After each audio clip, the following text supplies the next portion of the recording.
This old man has done nothing but eat my money for 25 years. My wife screamed, pointing at me in front of 80 guests, her voice cracking with something closer to fear than anger. We'd raised 2 kids together, buried both our parents together, and I'd never once questioned where the household money went until a bank alert changed everything 3 weeks ago. I'd traced a decade of wire transfers to a young man I'd never met, a nephew she'd mentioned exactly twice in 25 years of marriage. I opened the email on my phone, turned the screen toward her, and asked the only question that mattered in that silent room. But let me start from the beginning. Thank you for being here with me for this story.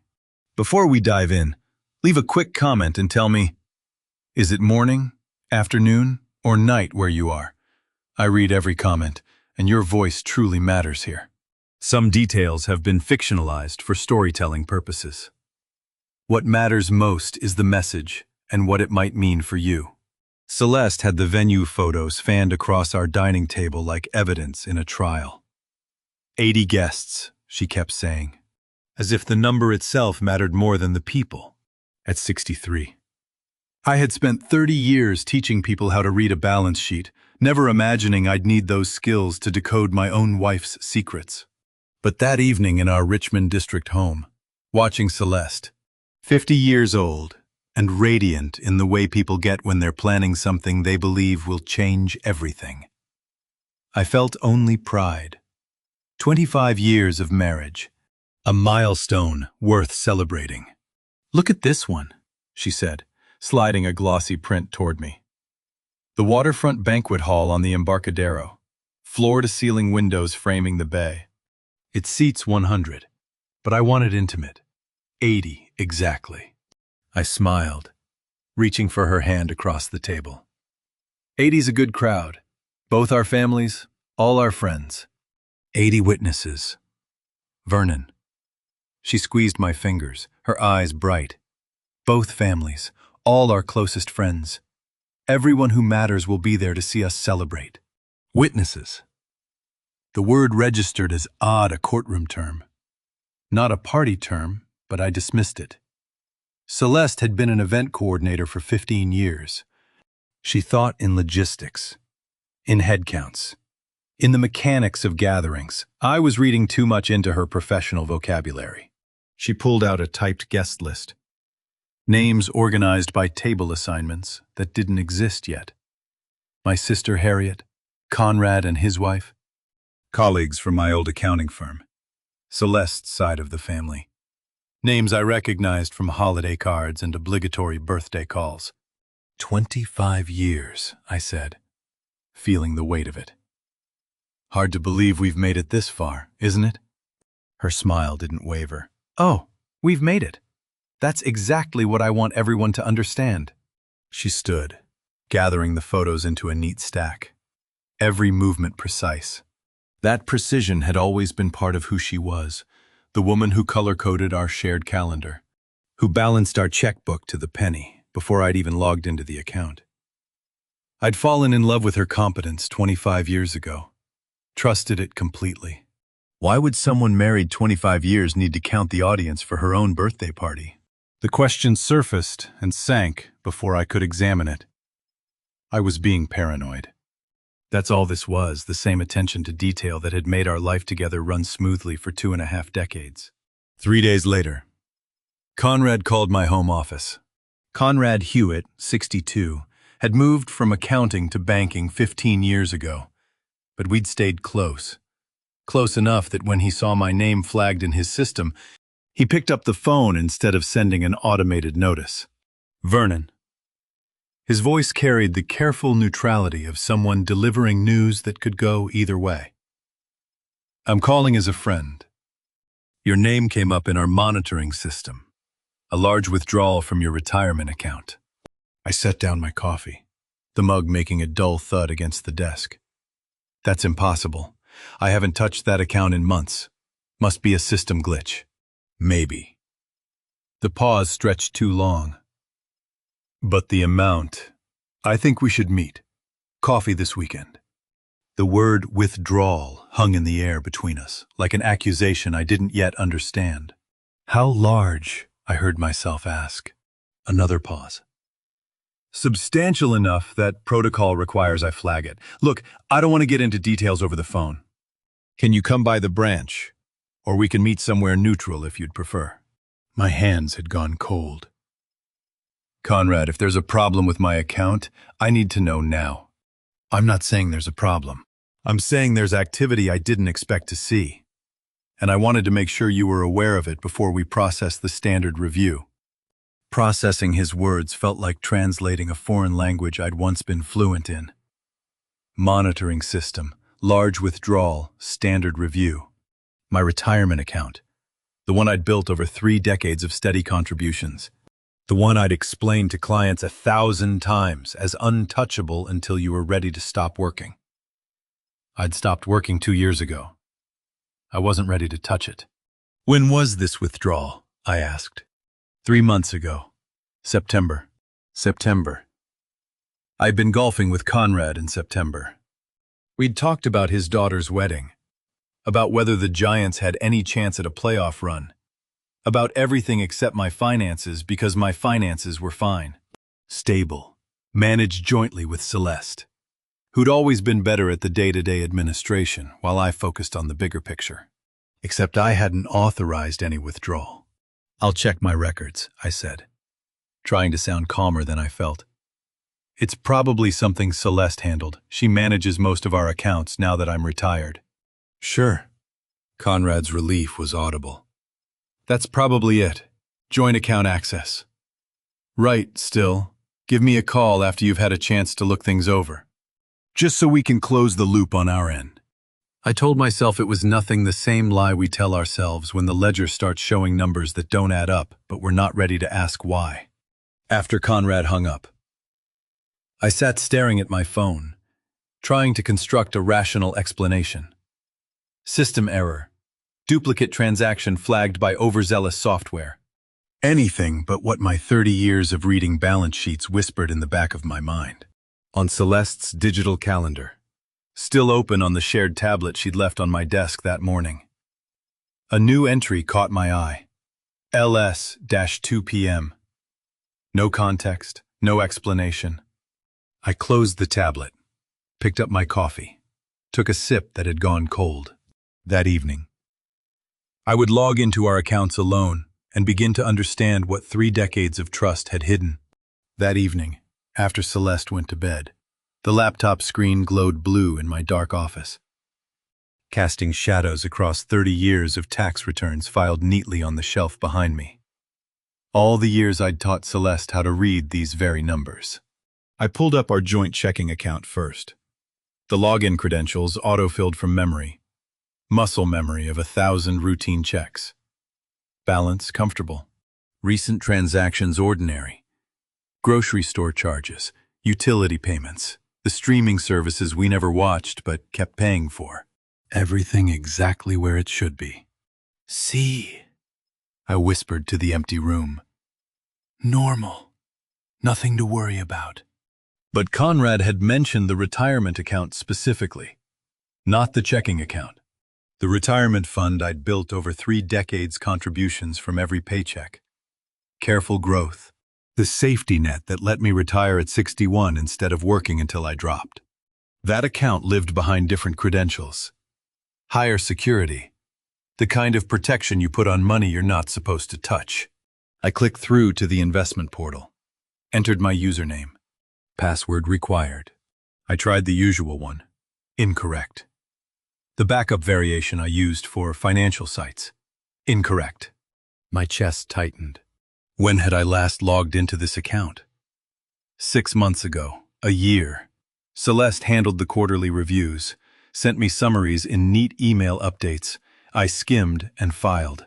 She'd always been better with the administrative details. I focused on strategy. She managed execution. It was how we'd worked for 25 years. I pulled open the desk drawer where I kept the password ledger, an old-school paper notebook, because I'd never trusted cloud storage with credentials. Flipped to the investment section. Blank. Not blank, crossed out. A single line through the old password, and a note in Celeste's handwriting. Updated to new system, see master file.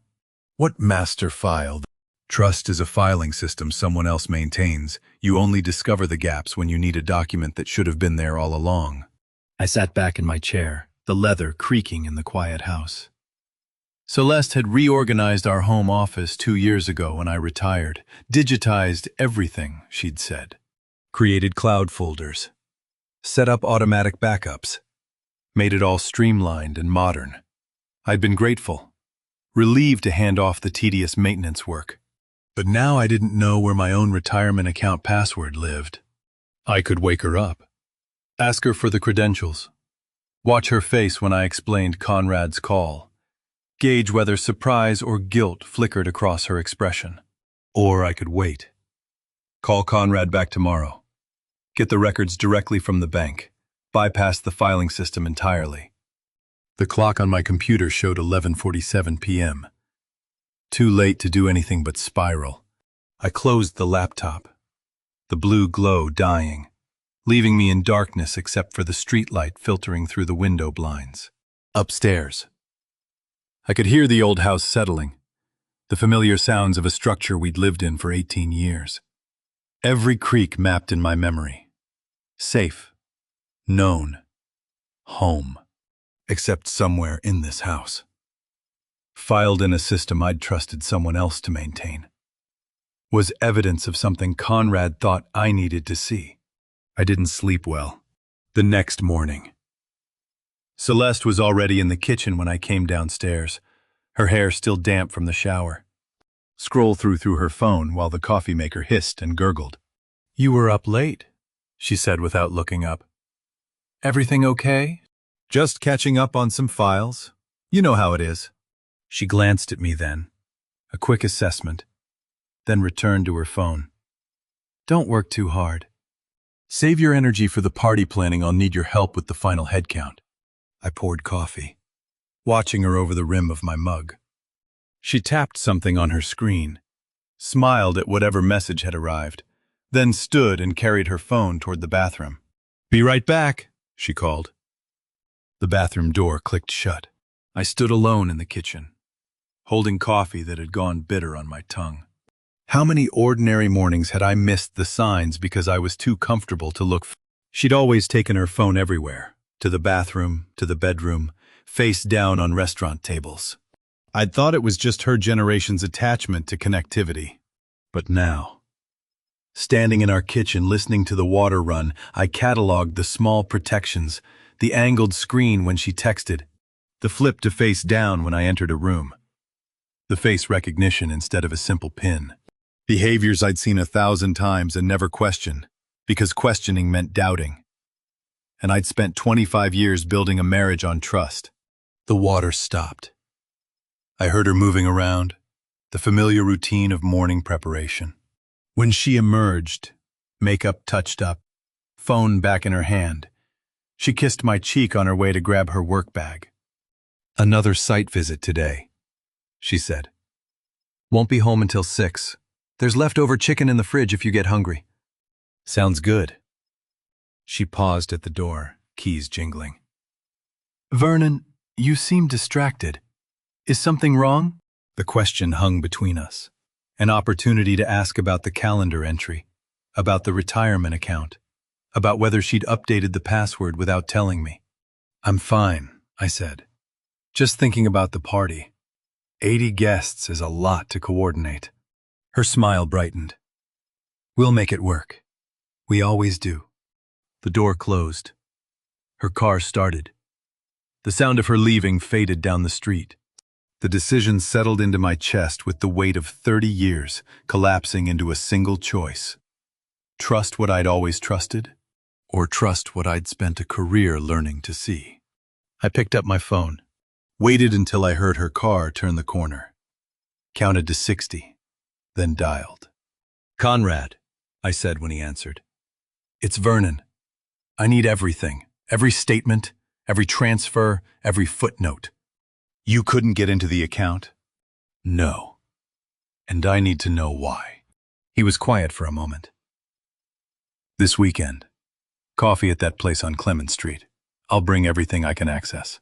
I waited until Celeste left for work before I called Conrad back. I need everything, I told him. Every statement, every transfer, every footnote. 30 years reading ledgers had taught me one unshakable truth. The most important numbers always hide in the details nobody thinks to read. That Saturday morning, I drove to the Mission District with the radio off, rehearsing questions I wasn't sure I wanted answered. Conrad had suggested Tartine Bakery public enough to feel safe, loud enough that our conversation would disappear into weekend brunch noise. The manila folder sat between us on the cafe table like evidence at a trial, and Conrad's expression told me that whatever was inside would require more than coffee to digest. He'd already ordered when I arrived, black coffee for himself, an Americano for me. The way he'd remembered I took it for 20 years. The gesture felt like kindness, preparing me for cruelty. "Before I show you this," he said, hands flat on either side of the folder, "I want you to know I triple-checked everything. Called in a favor with compliance to make sure I wasn't misreading the codes. Just show me. Conrad." He opened the folder. The first page was a summary statement, my retirement account, the one I'd built contribution by contribution since I was 32 years old. Current balance prominently displayed at the top. Below it, a transaction history going back 10 years. Red circles marked every third or fourth line. I pulled the page closer, scanning the circled entries. Monthly transfers. Always the same amount. Always the same memo line. Nephew. Support. I pulled everything back to when the account was opened. Conrad said quietly, "This pattern, it goes back almost the entire time you've had this retirement fund." My coffee had gone cold in my hands. "Nephew, I'm an only child. Celeste has one sister in Portland with no kids. There's no nephew." "I know." Conrad pulled out another page, this one showing the full decade laid out chronologically. "That's why I flagged it. The memo line is consistent across years, but the recipient name is redacted in most of these for privacy. I had to request special access. How do you fund a nephew for 10 years without ever once mentioning his name at Thanksgiving dinner?" I looked at the numbers. Same amount, month after month. Not huge. Small enough to slip past a cursory review. Large enough that over a decade, it added up to something substantial. I did the math automatically, the way a former CPA's brain never stops calculating. "How much total?" I asked. Conrad slid another page across the table, including the large withdrawal from September which wasn't marked nephew, just transfer to external account. "You're looking at just under $500,000. The cafe around us continued its Saturday morning rhythm. Espresso machines hissing, baristas calling out names. Couples debating whether to split the almond croissant or get two. Normal people having normal weekend conversations, while I learned my wife had been systematically draining our retirement for someone who didn't exist. Could it be fraud? I heard myself ask. Someone got access to the account, set up recurring transfers. That was my first thought. Conrad pulled out another document, this one showing authorization signatures. But look, every transfer authorization is digitally signed. The security questions were answered correctly, and the initial setup. He pointed to a date near the top. That was done in person at a branch, with ID verification. Celeste's signature. Her driver's license number partially visible in the compliance notes. Not fraud. Not theft. Choice. Each statement was a page in a story I'd never been told. A parallel life running alongside ours, funded by the future I thought we were building together. There's more, Conrad said. And I almost laughed because what more could there be? But he pulled out a calendar printout. Dates highlighted. The transfers don't just happen monthly. They happen on the same day every month, the 15th, like clockwork, like... He paused. Like payroll. I spread the statements across the table, creating a timeline. 10 years of identical transfers, each one documented, authorized, deliberately structured. This wasn't impulsive. This wasn't a mistake. This was a system. The large withdrawal in September, I said, pointing to the one that had triggered Conrad's alert. That was different. Right. That one was a lump sum.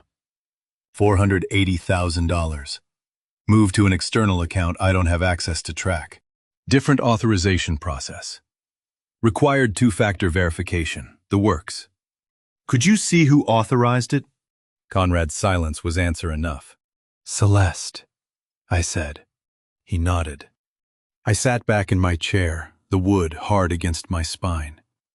Around us, the weekend continued. A child at the next table dropped a fork, and her mother bent to retrieve it with the tired patience of someone who'd done this 1,000 times. Simple. Normal. The kind of ordinary moment I'd thought my marriage was built on. Vernon, Conrad said carefully, I'm not trying to tell you what this means, but as your friend, not your banker, I need to ask, did Celeste ever mention needing to support someone, family member with medical bills, old friend in trouble? Anything like that? No.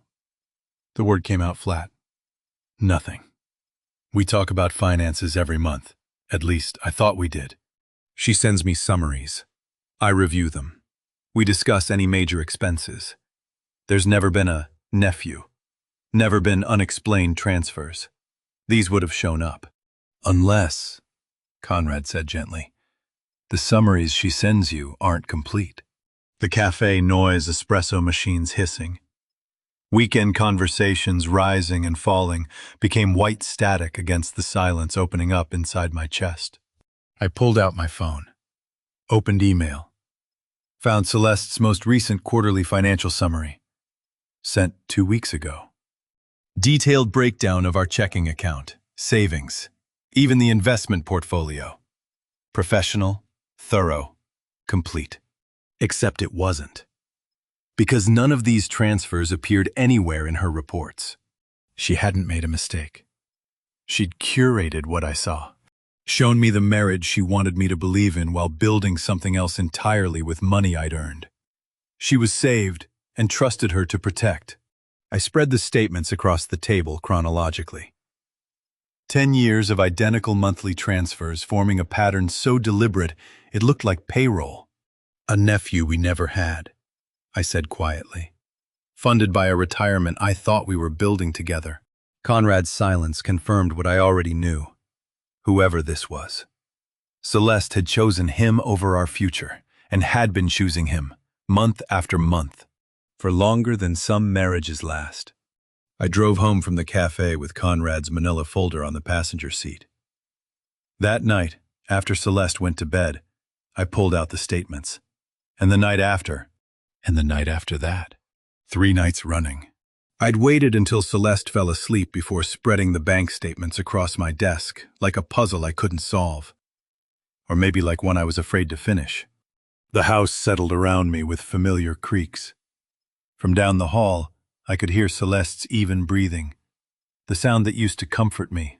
Now it just marked how soundly she rested while I cataloged the architecture of her deception. I'd started building a timeline, old-fashioned. The way I used to audit clients' spreadsheet on the left, calendar on the right, bank statements arranged chronologically in the middle. Each transfer got a row. Each row got a date. And each date got a question. Where was she that day? May 2019. Transfer of $2,400. I scrolled through my phone's photos until I found it. Selfie Celeste sent me from Portland. Helping Diane move. Miss you. Home Sunday. Except I'd been at Diane's actual housewarming party in September 2017. I'd carried boxes up 2 flights of stairs. Diane hadn't moved in May 2019. So where had Celeste been that weekend? I added a note in the spreadsheet, Portland trip, sister move, false. October 2021. Another $2,400. Event coordinator conference in Sacramento. The weekend of our anniversary. She'd apologized profusely. I'd understood. Work was work. I pulled up the conference website from that year. Still archived online. Scrolled through the attendee list, speaker bios, sponsor acknowledgments. Celeste Thatcher's name appeared nowhere. How many lies does it take before a marriage stops being a marriage and becomes a performance you're the only one not in on? I went through them systematically. Every major transfer, there was a trip. Every trip, there was a story. Portland, Sacramento, that girl's weekend in Napa Valley. Except when I'd called her hotel room at 10 p.m., there'd been no answer. She'd texted back 20 minutes later, in the spa. Phone was in the locker.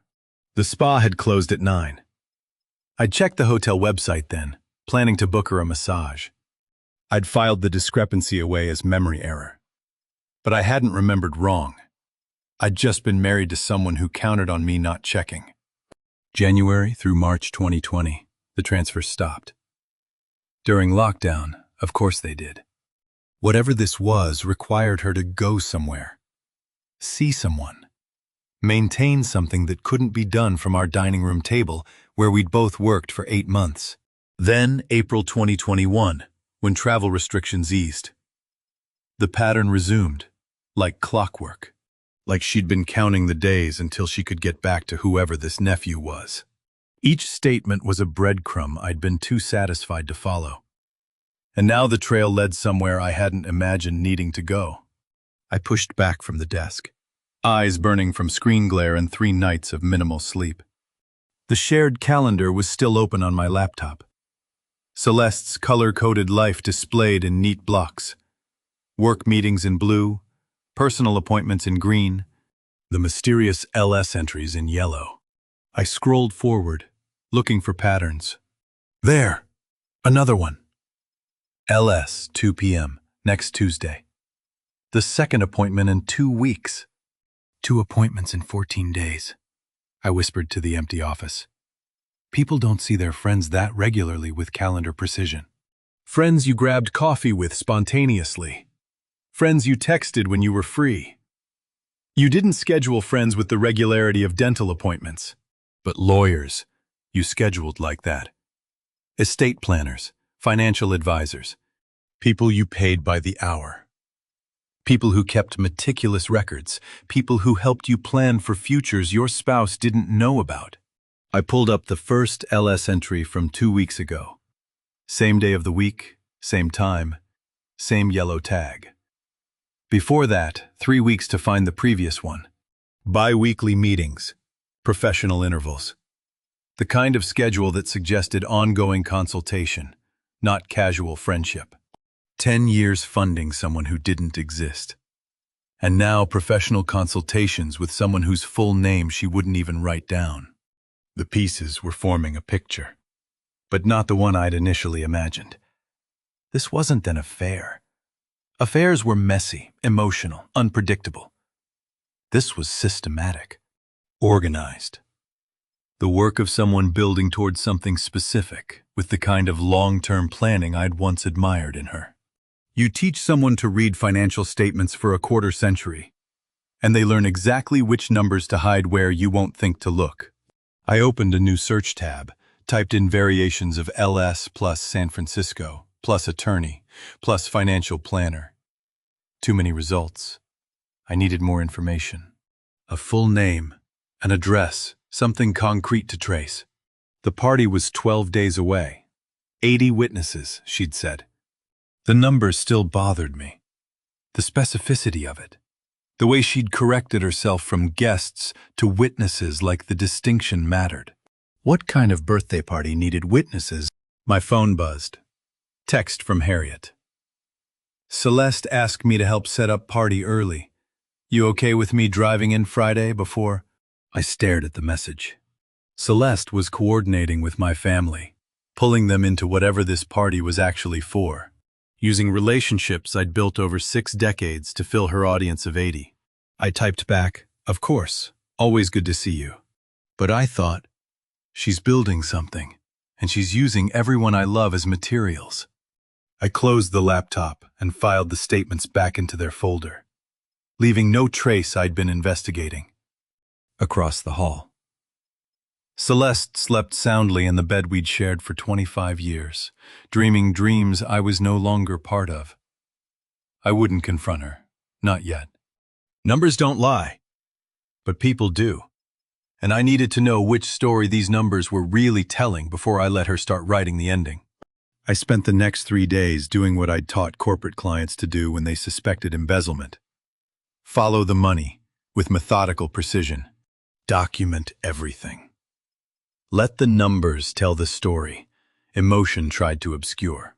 By Wednesday afternoon, I cross-referenced the routing numbers from 6 different statements, matched them to the receiving bank's regional codes.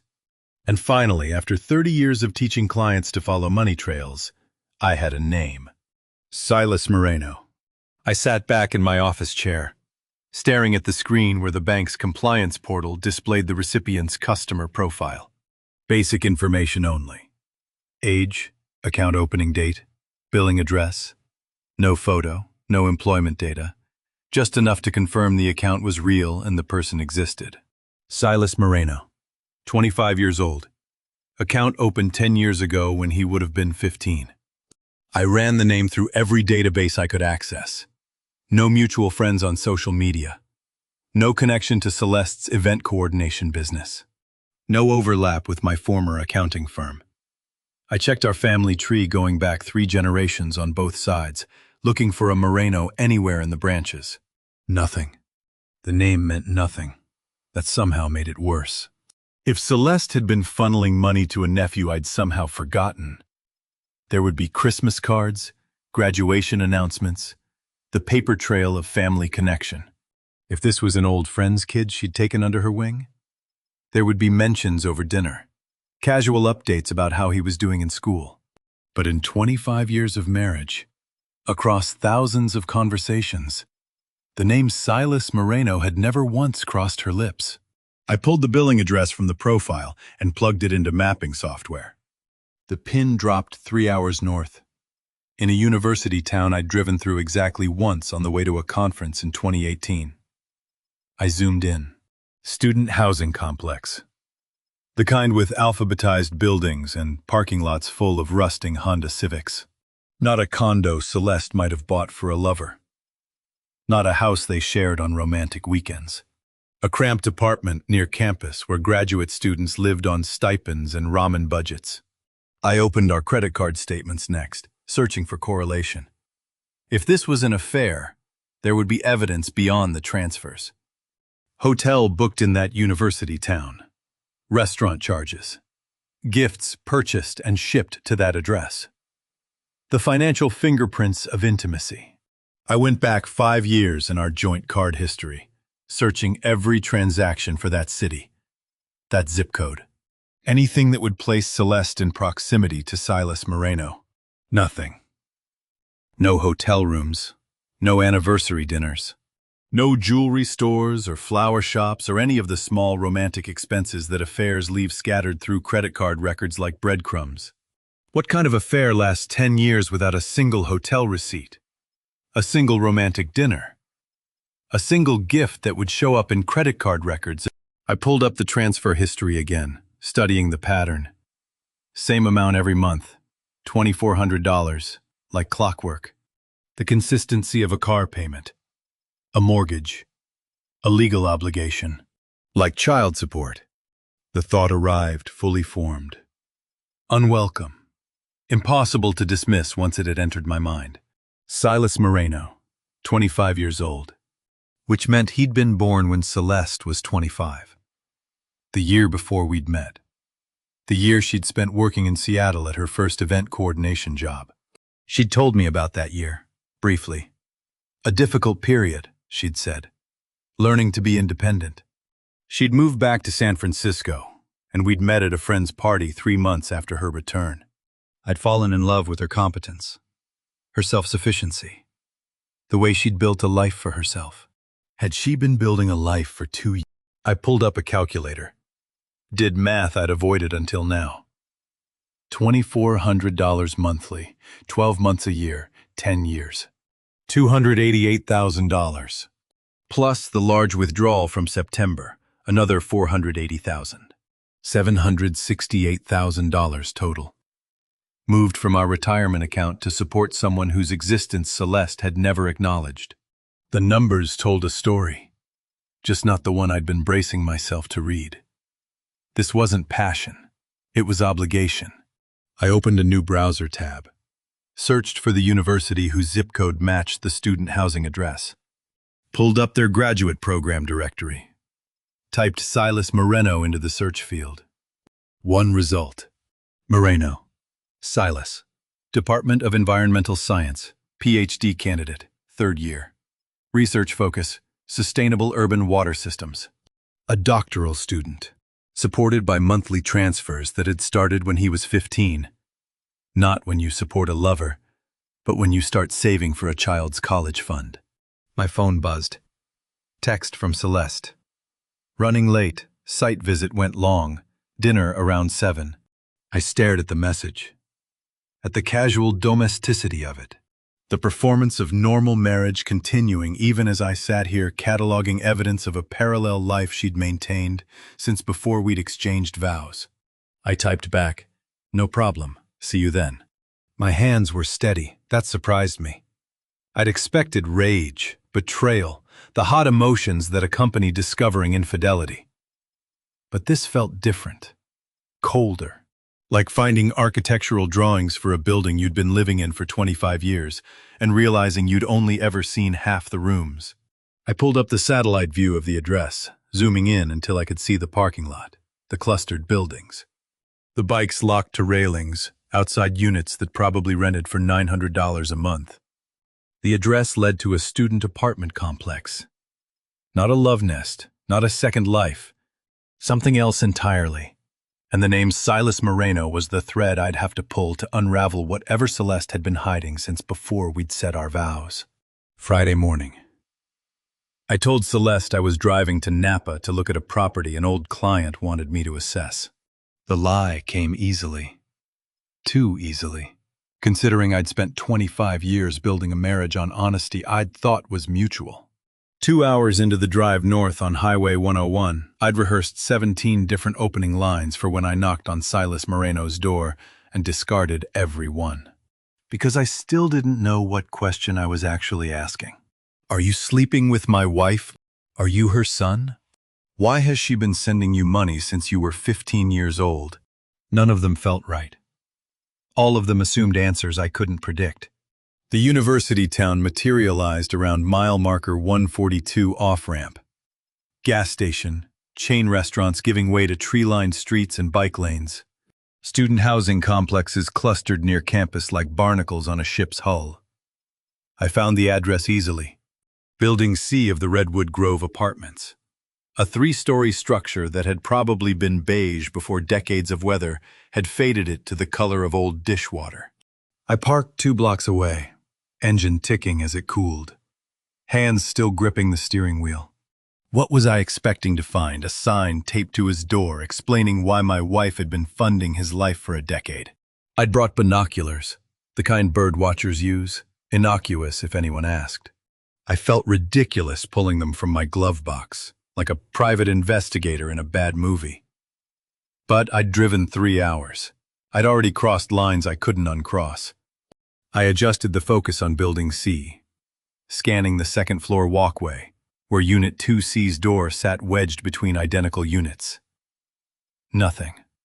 No movement. The parking lot held a dozen cars, most with university parking permits visible through windshields. A bike rack near the entrance overflowed with locked frames and deflated tires. I waited. 43 minutes, according to the car's dashboard clock.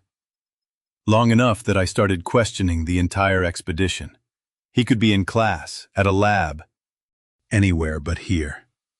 I'd driven 3 hours to surveil an empty apartment based on bank records and paranoid theories constructed in sleepless 2 a.m. sessions. Then the door to 2C opened. A young man emerged, pulling the door shut behind him with one hand, while adjusting a backpack over his shoulder with the other. Mid-20s. Jeans and a university hoodie. Dark hair, medium build. The kind of generic college student who could disappear into any campus crowd. Silas Moreno. Had to be. The age matched, the address matched. Everything about him screamed graduate student.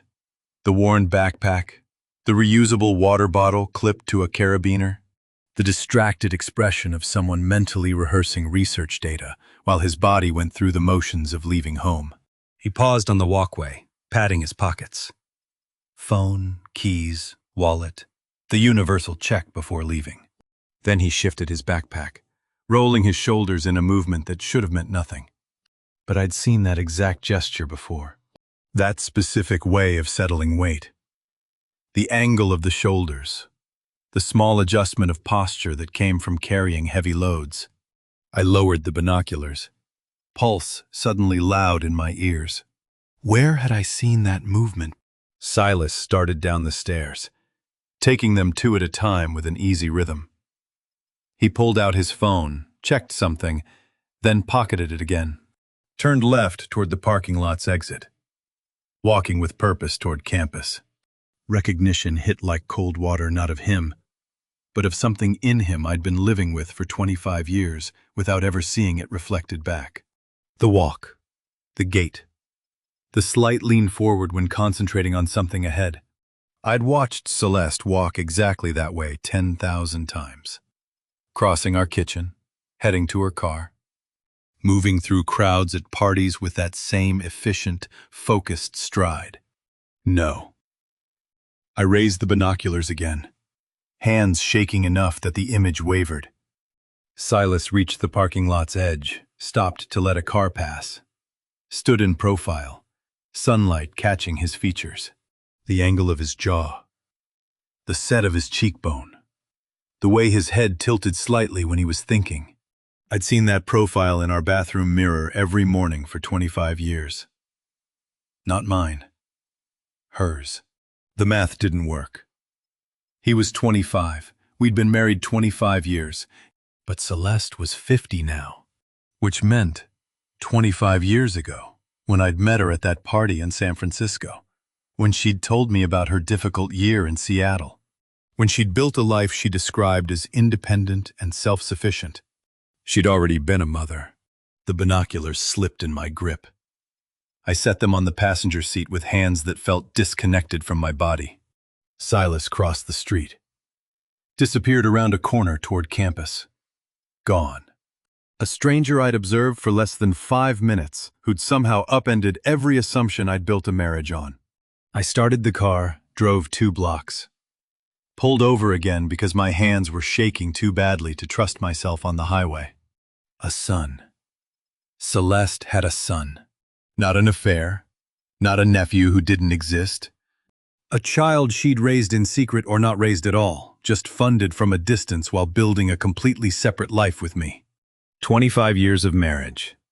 25 years of shared finances, shared plans, shared everything.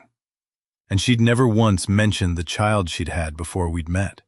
Never showed me a photo. Never explained where our retirement money actually went. I pulled out my phone. Opened the search history I'd compiled over the past week. Found the image I'd saved from the university's graduate program directory. Silas Moreno's faculty profile photo, professional, slightly awkward, the kind every doctoral student submits. I zoomed in on his face. There. In the eyes. In the shape of his mouth. In features I'd loved for a quarter century, staring back at me from a stranger's face. I didn't approach him. Couldn't move. As he crossed the parking lot and disappeared around the corner toward campus. But that profile, caught in afternoon light as he'd turned the angle of the cheekbone, the set of the mouth, even the way afternoon sun caught in dark hair. I'd seen it before. In wedding photos, yellowing in albums I hadn't opened in years, in Celeste's face every morning, across the breakfast table. I drove straight from the university town to Noe Valley, bypassing my own house. Too rattled to face Celeste's evening small talk about how the site visit went. My hands had stopped shaking somewhere around mile 60, but my thoughts hadn't settled. Kept circling back to that profile, that walk. Those features I'd married without ever seeing where they came from. Harriet took one look at my face when she opened the door and stepped aside without a word. The way she'd done when I was 16 and showed up after my first real heartbreak. Except this time, I was 63 and the hurt was 25 years compounded. Coffee or something stronger? she asked, already heading to her kitchen. Coffee's fine. She lived alone in a rent-controlled apartment she'd occupied since her teaching days. Before retirement, had given her time to actually read the books that lined every wall. Her living room smelled like the lavender sachets she tucked into corners, and the particular quiet of a space where one person had learned to be content. I sat on the couch that had been old when I'd helped her move it in 15 years ago. Waited while she made coffee in the French press she'd bought on a trip to Portland. The ritual of it, the familiar sounds.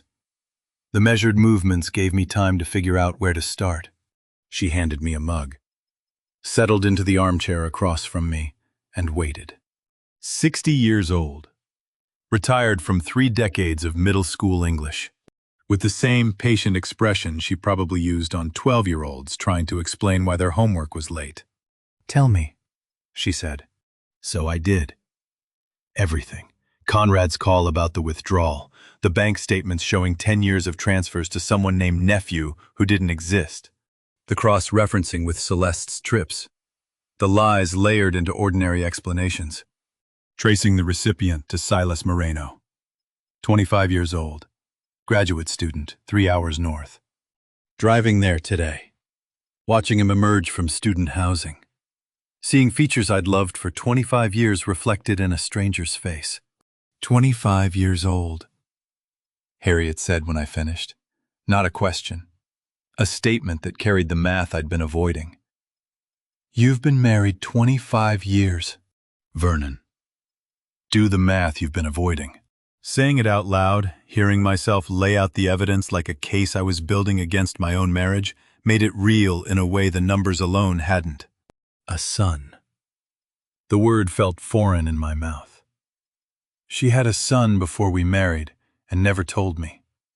25 years of funding him in secret While you what? Harriet's voice carried the edge she'd used on students who were being too hard on themselves. Trusted her? You're angry at yourself for not being suspicious of your own wife. Stop that.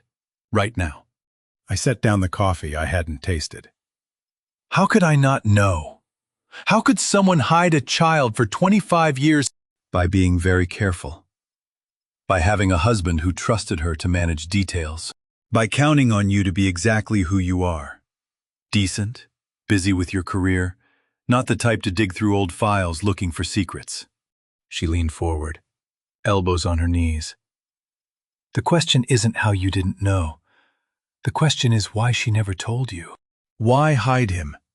Why fund him from a distance instead of bringing him into your life? I don't know. Yes, you do. You're just not ready to say it yet. I met my sister's eyes, the same hazel as our mother's. The same directness that had gotten her through 30 years of teaching teenagers who thought they could bullshit their way through essay questions. She was ashamed, I said quietly. She had a child young, gave him up or sent him away. And she was ashamed. Or, Harriet said, she built a life she wanted, and he didn't fit the narrative. Either way, she chose silence. For 25 years. Through every anniversary. Every financial decision. Every conversation about retirement planning. Where she knew exactly where that money was going. How do you grieve 25 years of trust that turned out to be 25 years of someone else's very calculated silence? I want to confront her, I said, tonight. Drive home and ask her directly. No. Harriet, no. She stood, walked to the window overlooking the street. You confront her now, emotionally unprepared, without proof beyond what you saw today. And what happens? She controls the narrative. She explains it away as protecting you from pain, or not wanting to burden you, or some version of the story that makes you question whether you're right to be angry. She turned back to face me. You taught me to audit my own finances when I bought my first condo. Remember what you said? Never accept someone else's summary. Always verify the source documents. This isn't a financial audit. Isn't it? Harriet crossed her arms. You found unexplained transfers. You traced them to a recipient. You observed evidence suggesting relationship. But you haven't seen the birth certificate. You haven't found legal documents proving he's her son. You have suspicions, not proof. She was right. I hated that she was right, but she was. Harriet was doing what she'd done for 8th graders facing overwhelming tests, breaking the impossible into steps small enough to survive. What if I can't find proof? I asked. What if she's been careful enough to erase it all? Then you ask her directly, from a position of strength instead of emotional collapse. But my guess, if she's been managing your household files for 25 years, there's something. People who hide secrets don't always destroy evidence, they just file it where they think no one will look. I thought about our home office. The filing cabinets Celeste had organized 2 years ago, the boxes of old tax records stored in the garage. 25 years of accumulated documents neither of us had thrown away, because accountants and their spouses never throw away records. You taught me to read financial statements when I bought my first house, Harriet said quietly, refilling my coffee, though I hadn't touched the first cup. You know what you told me? The numbers don't lie, but people reinterpret them. Don't let her rewrite this before you have the whole ledger. She was right. I needed proof documentary. Undeniable proof before Celeste could craft a version of the truth I'd spend the rest of my life wondering whether to believe. I got home past 11. Celeste was already asleep, her phone charging on the nightstand, her breathing even and deep. I stood in the bedroom doorway watching her for a full minute, trying to reconcile the woman I'd loved for 25 years with the woman who'd hidden a son for exactly that long. Then I went to find proof. The attic smelled like dust and forgotten decades. And somewhere in the third box of tax records I'd filed away myself. 20 years of meticulous organization was about to betray the one thing Celeste had kept hidden all that time. I'd pulled the ladder down as quietly as possible, climbed into the space we used for long-term storage. Those lined the walls, each labeled in my handwriting. Tax records, 1998 to 2002. Tax records, 2003 to 2007. The systematic progression of a CPA who never threw away documents. Married to a woman who'd counted on exactly that kind of organized predictability. I started with the earliest boxes. If Silas was 25 now, and the transfers had started when he was 15, I needed to go back to when he was born. 2 years before Celeste and I married. According to the math I'd finally let myself complete. The first box yielded nothing but returns and receipts. The second the same. My back was starting to ache from crouching under the low ceiling, and I was beginning to think Harriet had been wrong. Maybe Celeste was careful enough to have destroyed everything. Then I opened the third box. Tax records from 1999. The year we bought this house. The year she told me she was ready to settle down, ready to build a future together. I pulled out the file folders one by one. Federal returns, state returns, property tax documents for the house purchase, W-2 forms from my old accounting firm. And then, wedged between 2 manila folders, like it had gotten misfiled by accident, a photocopy of a birth certificate. My hands were shaking so badly I nearly dropped the paper, not from anger, yet just the sheer physical shock of seeing her name typed on a line labeled Mother for a child I'd never known existed. Certificate of live birth, County of San Francisco. Date of birth, April 15, 1999. Mother's name, Celeste Ann Thatcher. Father's name. Child's name, Silas Matthew Moreno. 25 years ago. 2 years before we stood in front of 80 guests. Different 80 guests. Ones who'd witnessed a wedding instead of whatever she was planning for this party, and promised to love and cherish for the rest of our lives. She'd already been a mother, already had a 2-year-old son, and she'd looked me in the eyes during our vows, and kept that truth buried so deep I'd never even sensed its weight. I sat back against the attic wall, still holding the certificate, trying to process what this meant. The box was mine, my filing system, my handwriting on the label. which meant at some point, probably during the move when we'd bought this house, when I'd been packing up our separate apartments into shared storage. This document had gotten mixed into my tax records. She'd hidden it in plain sight. In files she knew I'd organize and archive and never think to examine again, because why would I? They were my documents, my system, my boxes. Trust weaponized as camouflage. She was already a mother when she married me.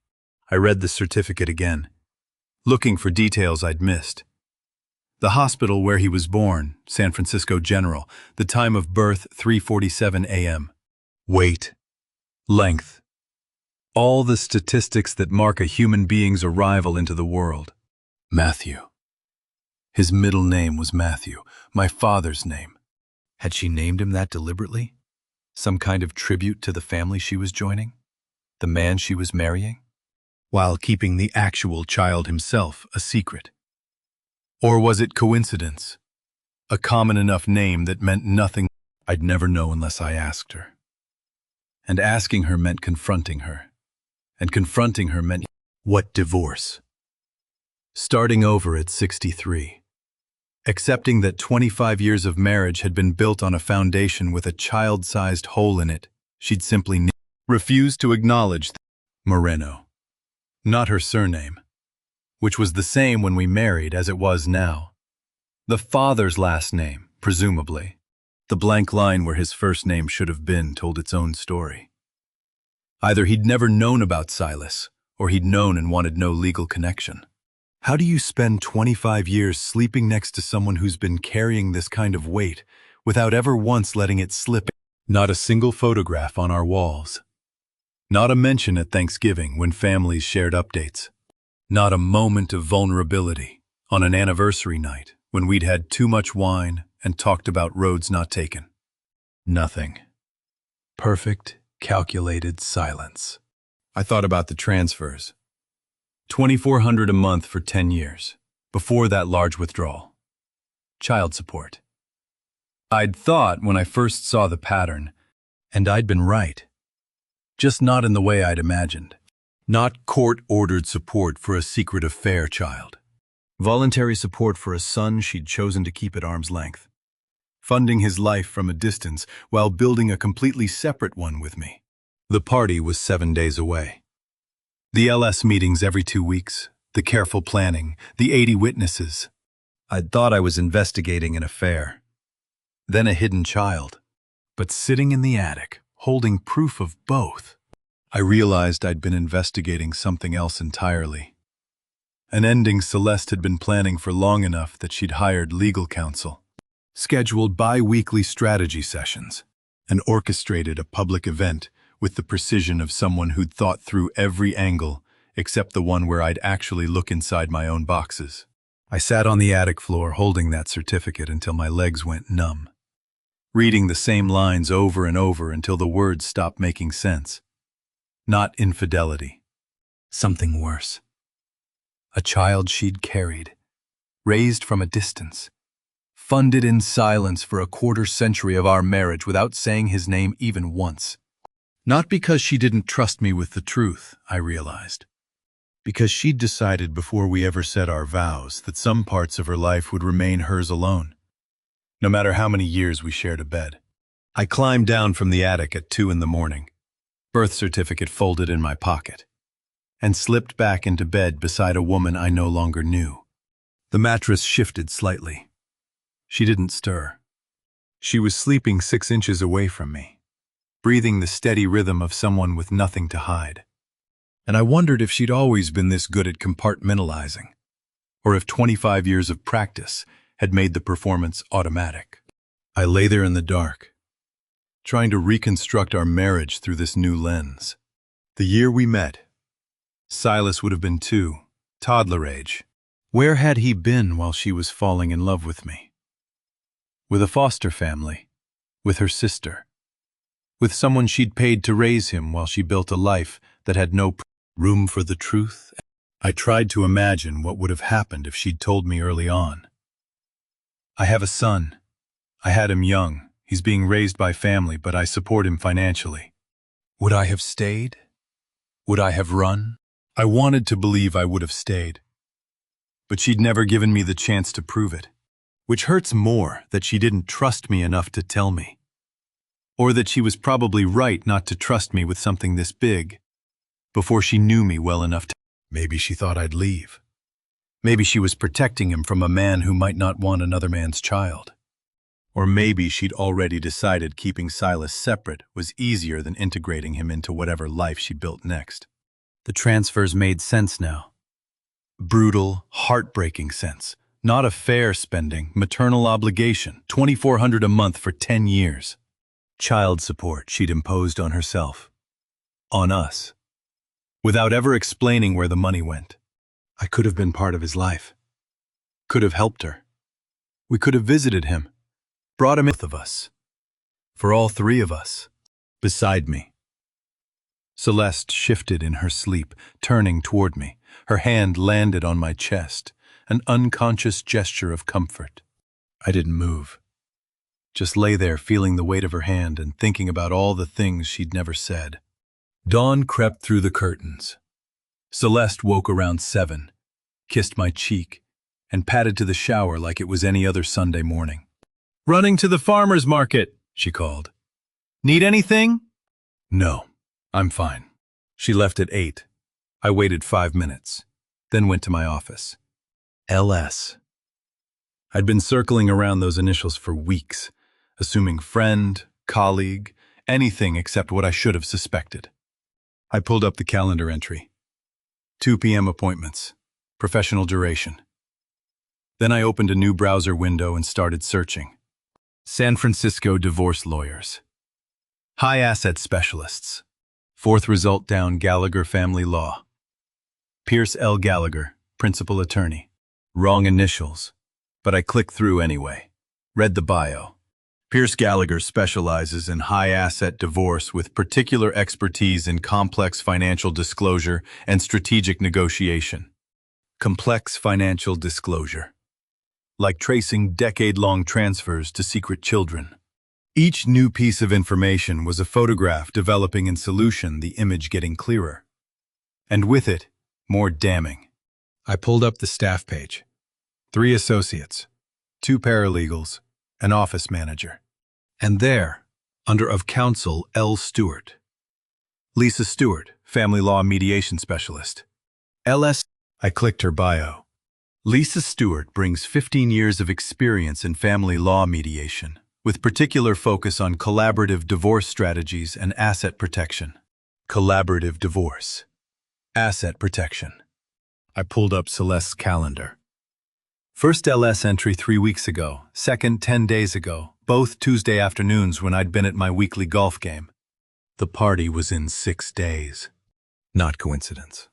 She wasn't seeing a friend. She was consulting a divorce strategist about how to end our marriage, timing it to culminate in a party where she'd invited 80 witnesses. The hurt was still there, massive and suffocating.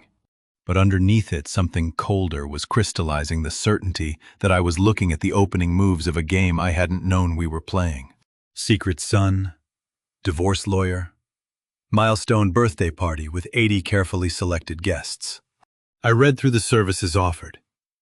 Strategic disclosure timing, public narrative management, asset protection in complex marital estates, public narrative management, 80 witnesses. She wasn't planning a birthday party. She was planning a performance, and I was supposed to be the villain she exposed in front of everyone we knew. The large withdrawal from September. Not for Silas's education, for a divorce lawyer's retainer. For expert consultation on how to end a 25-year marriage in the most strategically advantageous way possible. I thought about Pierce Gallagher's bio. High-asset divorce specialist.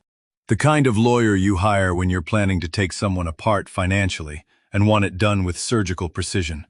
2 meetings with the mediation specialist, probably laying groundwork, establishing her narrative. The wronged wife who'd been carrying secrets alone, the husband who'd somehow failed her, though she'd never given him the chance to succeed. And then the party. 80 witnesses to watch her reveal whatever story she'd crafted with Lisa Stewart's professional guidance. Except, She'd made one mistake. She'd filed the birth certificate in my boxes. She'd trusted her own organizational system more than she'd trusted me. And that system had a flaw. I knew how to read it. I closed the browser and pulled up Celeste's calendar one more time, looking at those 2 LS appointments with new understanding. 2 secrets. One child she'd hidden for 25 years. One lawyer she was consulting before her milestone birthday. They weren't separate threads, they were a single plan with a 25-year fuse. And somehow, that party 6 days away was where she intended to light it. Over the next 4 days, I did what I'd spent 30 years teaching corporate clients to do when preparing for litigation. Document everything. Create redundancy. Build an ironclad case before stepping into the courtroom. I printed the first page at 3 in the morning, standing in my home office in boxer shorts and a t-shirt, watching ink bleed across paper in a room lit only by the printer's glow. Bank statement. Joint account. 25 years of deposits, withdrawals, transfers. Evidence of a marriage I'd thought was real. I worked when Celeste was out. Early mornings before she woke. Late nights after she went to bed. The hours she spent at site visits and vendor meetings. I spent building my archive. Bank statements showing the pattern of transfers. The ones Conrad had flagged. Plus every statement going back 10 years that showed Silas Moreno's name in the memo line. Proof of where our retirement money actually went. Emails. I'd saved everything in my sent folder, including the messages to Celeste about quarterly financial reviews, where I'd asked if everything looked good and she'd replied with variations of, all set, numbers look great. Her lies. Documented in writing. A photocopy of the birth certificate. I couldn't take the original, too risky, if she ever went looking for it, but the copy was enough. Celeste Ann Thatcher. Mother, Silas Matthew Moreno. Child, April 15, 1999. 2 years before our wedding. Calendar screenshots. Every LS appointment over the past month, time-stamped, saved as PDFs. Evidence of professional consultation timing that aligned too perfectly with her milestone birthday to be coincidence. The printer jammed on the 4th page. A calendar screenshot showing Celeste's meetings coded as dentist appointments. I stood there in the dark, listening to the machine's grinding protest, thinking about how many lies sounded like maintenance. Dental work, car service, Lux with a friend. The ordinary camouflage of extraordinary betrayal. I cleared the jam, printed the page again, added it to the stack. As I assembled the evidence, one detail on the birth certificate caught my attention. The mother's address listed 2847 Mission Street, apartment 3B, San Francisco. I'd never heard of that address, never visited it. Celeste had told me she'd lived with roommates in the Sunset District before we met, in a house she'd described as cramped and loud and full of people in their 20s figuring out life. But 2847 Mission was nowhere near the Sunset. And apartment 3B suggested a place she'd lived alone, or at least privately enough to bring home a newborn. The deception wasn't just about hiding a child. It was about maintaining a parallel infrastructure I'd never suspected existed. A whole life, a whole geography of secrets that she'd simply erased from the story she'd told me. I remembered the last birthday party Celeste had thrown for me, my 60th, 3 years ago. She'd hired a photographer, rented a private room at a restaurant, invited 40 people. I'd felt grateful, loved, seen. Now I wondered if that party had been a trial run, a rehearsal for this one, testing the guest list, the venue logistics, the performance of a marriage she was already planning to exit. By Thursday afternoon, 4 days before the party, I had everything printed, organized, paper-clipped, 8 pages total. I slid them into a manila envelope I'd bought at the drugstore. Nothing from our home office supplies, nothing she might recognize. The navy suit hanging in my closet was the one I'd planned to wear to the party. Classic cut. Tailored 5 years ago when I'd still been working full-time. I opened the jacket, found the inner pocket, the kind designed for a passport or travel documents, and slid the envelope inside. Perfect fit. The fabric hung naturally, no visible bulge, evidence hidden in plain sight, just like her betrayal had been. Friday afternoon, 2 days before the party. I came home early from an errand and heard her voice from the living room. I paused in the hallway, listening. Thank you all for being here to celebrate this milestone. Her voice carried the warm polish she used for client presentations. When I look around this room, I see family and friends who've been part of my journey for so long. I edged closer, staying out of sight. She was standing in front of the mirror above the fireplace, practicing, holding an invisible microphone, shoulders back, projecting to an audience that wasn't there yet. This milestone feels like the right moment to share something important. Pause, slight head tilt.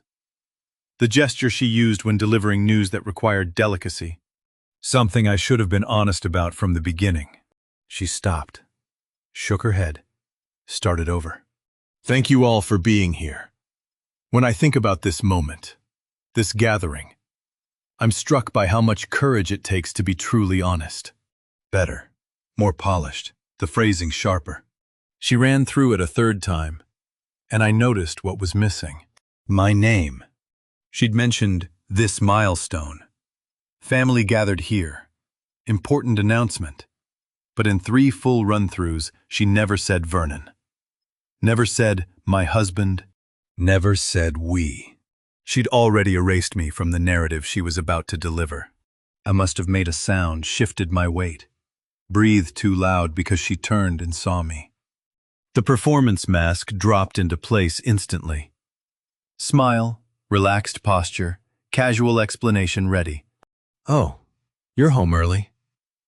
She laughed, self-deprecating. Caught me. I'm just practicing my toast. You know how I get nervous speaking in front of crowds. She'd given the keynote address at a 500-person conference last year. She didn't get nervous speaking in front of crowds. Sounds good, I said. Very heartfelt. Thanks. She set down the invisible microphone, came over and kissed my cheek. 2 more days. Can you believe it? No, I said, and I meant it. That night, after she went to bed, I returned to the closet and checked the envelope one more time. Pulled each document out, counted them, put them back in order. Bank statements, emails, birth certificate, calendar screenshots, 8 pages total. Proof of a conspiracy that weighed less than a greeting card. I slid the envelope back into the suit pocket, then hung the suit exactly where it had been. The shoulders aligned with the seam in the wallpaper behind it. She'd practiced that speech 3 times, each time the phrasing sharpened. This wasn't a birthday toast, it was an opening statement. Party morning arrived with winter sunshine and crisp December air that made everything feel sharper.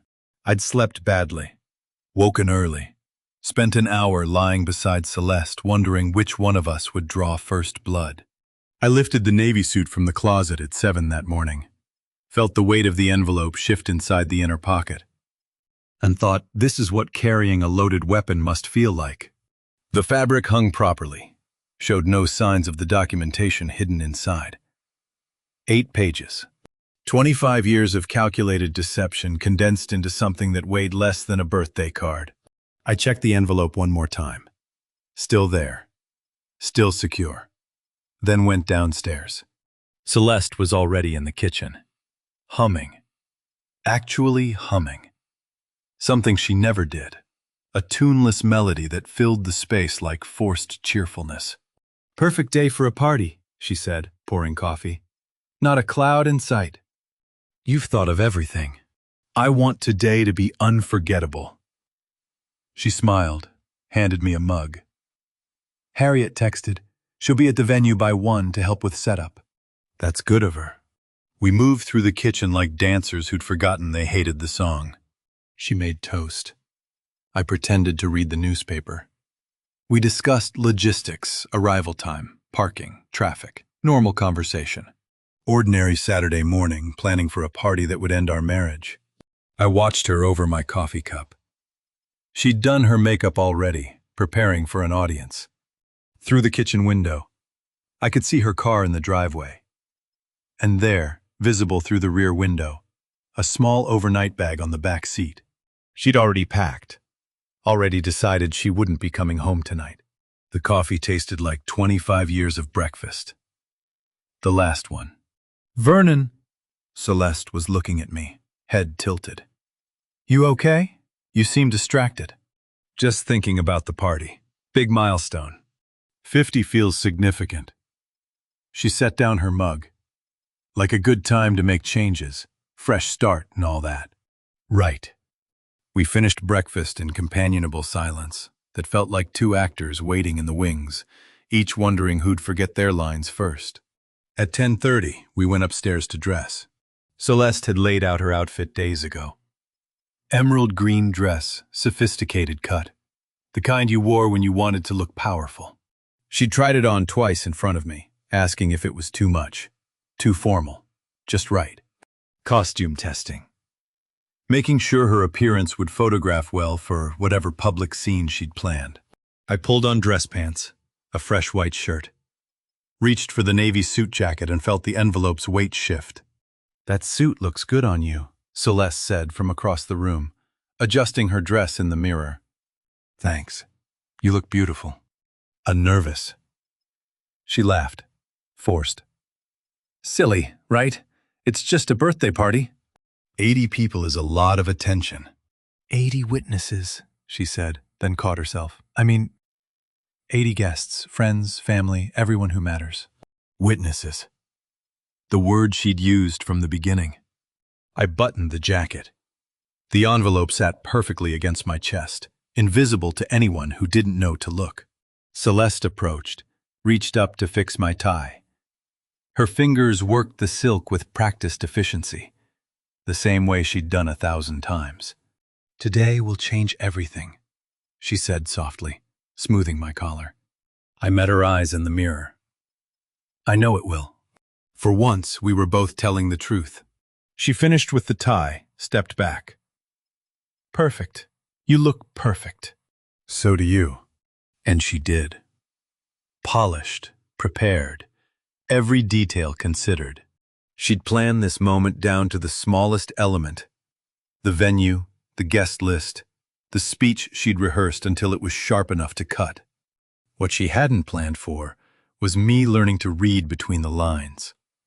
I met my own eyes in the mirror over her shoulder. The man looking back was someone I'd just met. Someone who'd spent 2 weeks learning that trust wasn't a virtue when the person you trusted had been building an exit strategy since before you'd exchanged vows.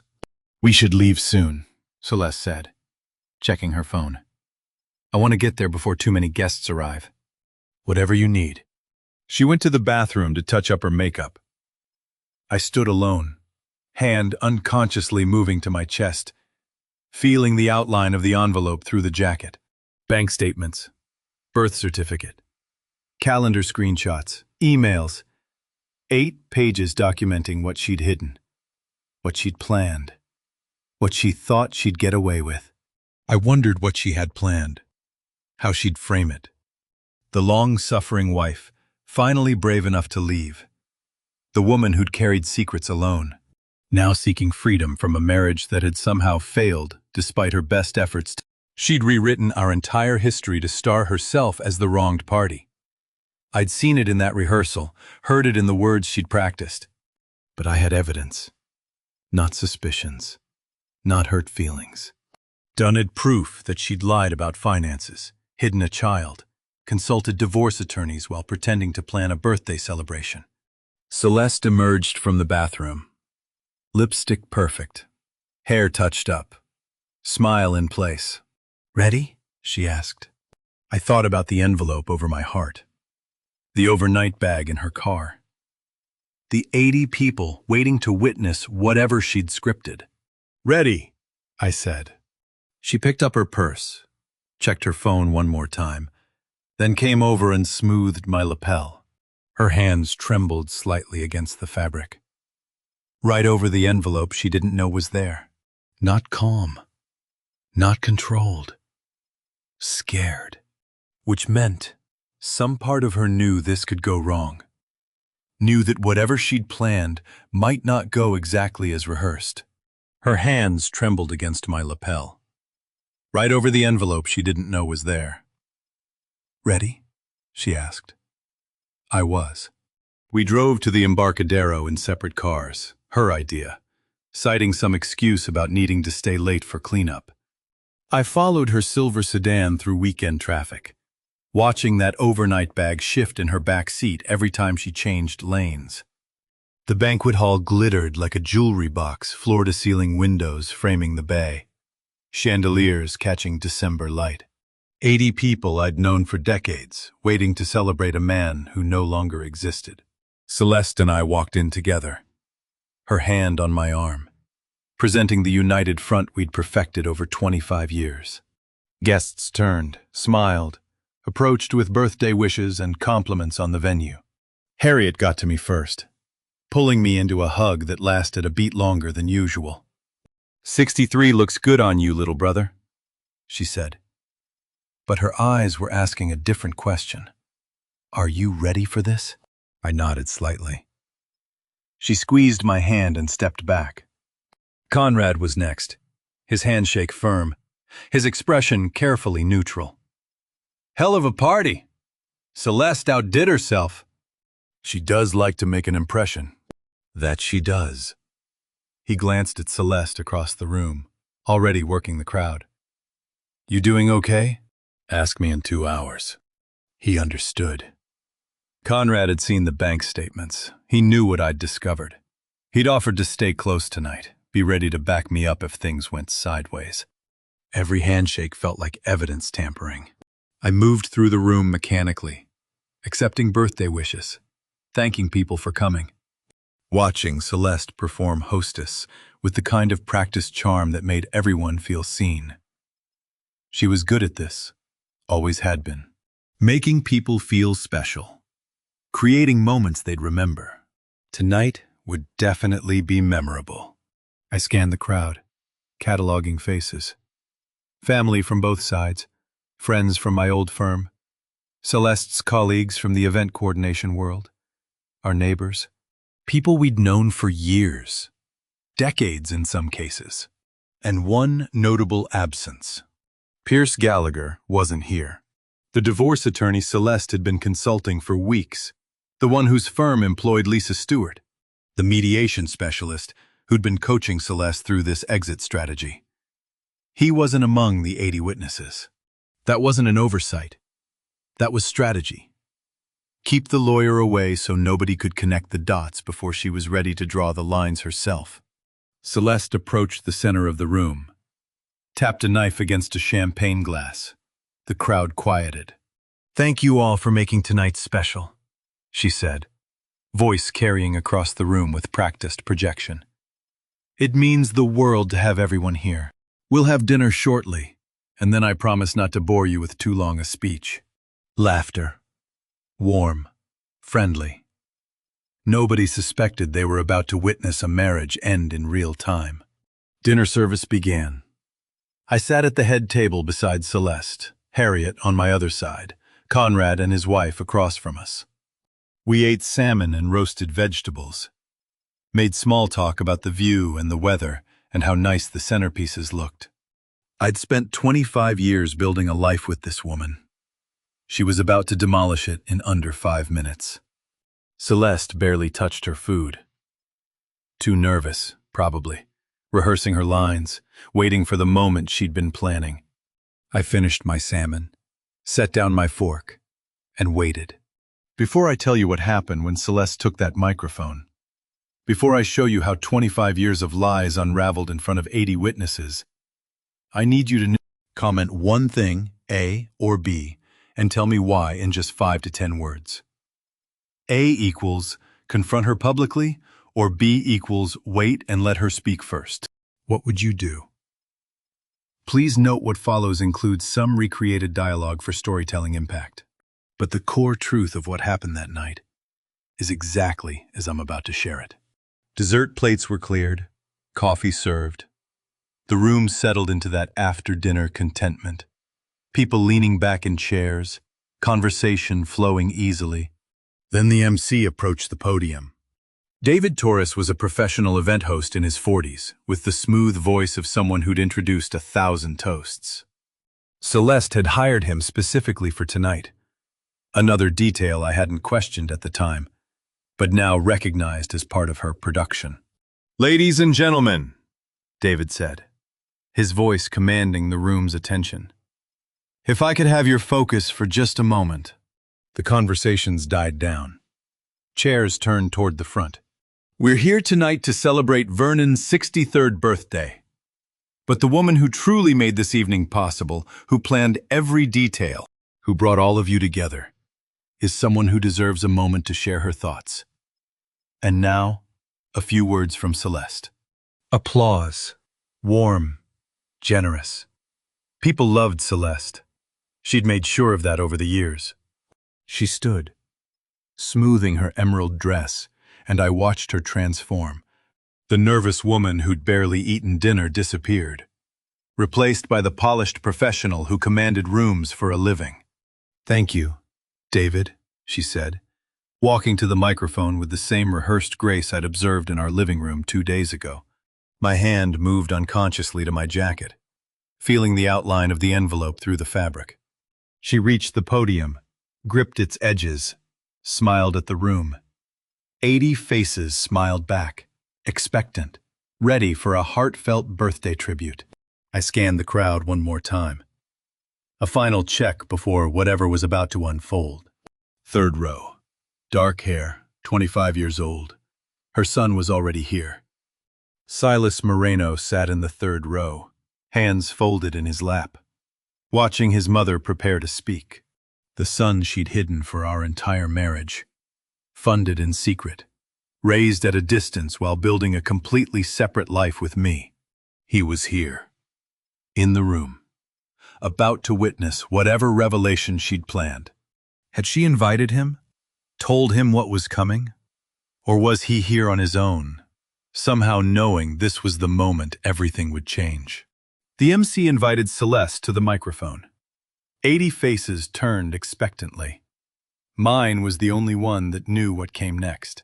Celeste gripped the podium, took a breath that looked like nerves but I knew was theater, and smiled at the room with the warmth of someone about to deliver a heartfelt tribute. Her first words were perfect, warm, grateful.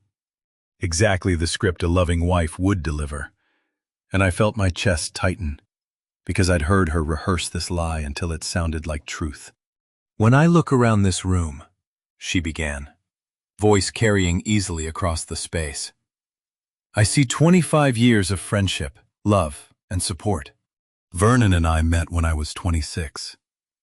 And every person here has been part of our journey in some way." Applause. Warm murmurs of agreement. People loved origin stories. I remember the early years, how excited we were about building a life together.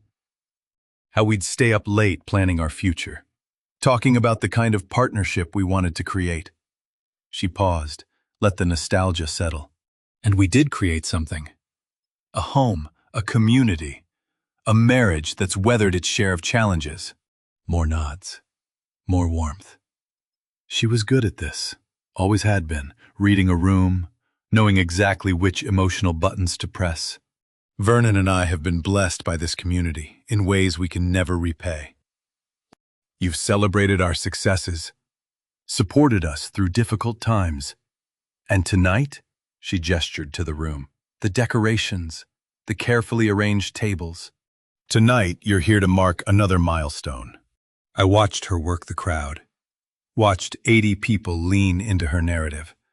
Trust her because they'd known us for years and had no reason to suspect this was anything but a loving birthday tribute.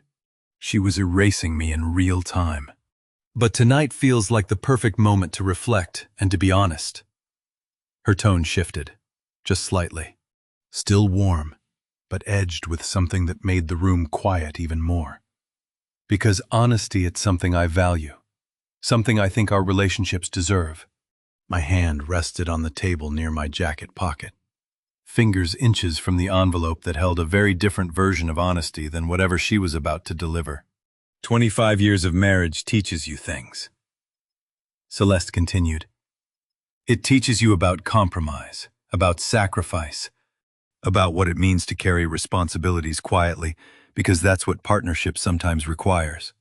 I felt the narrative shift happening. Watched her lay the groundwork. This wasn't gratitude anymore. This was setup.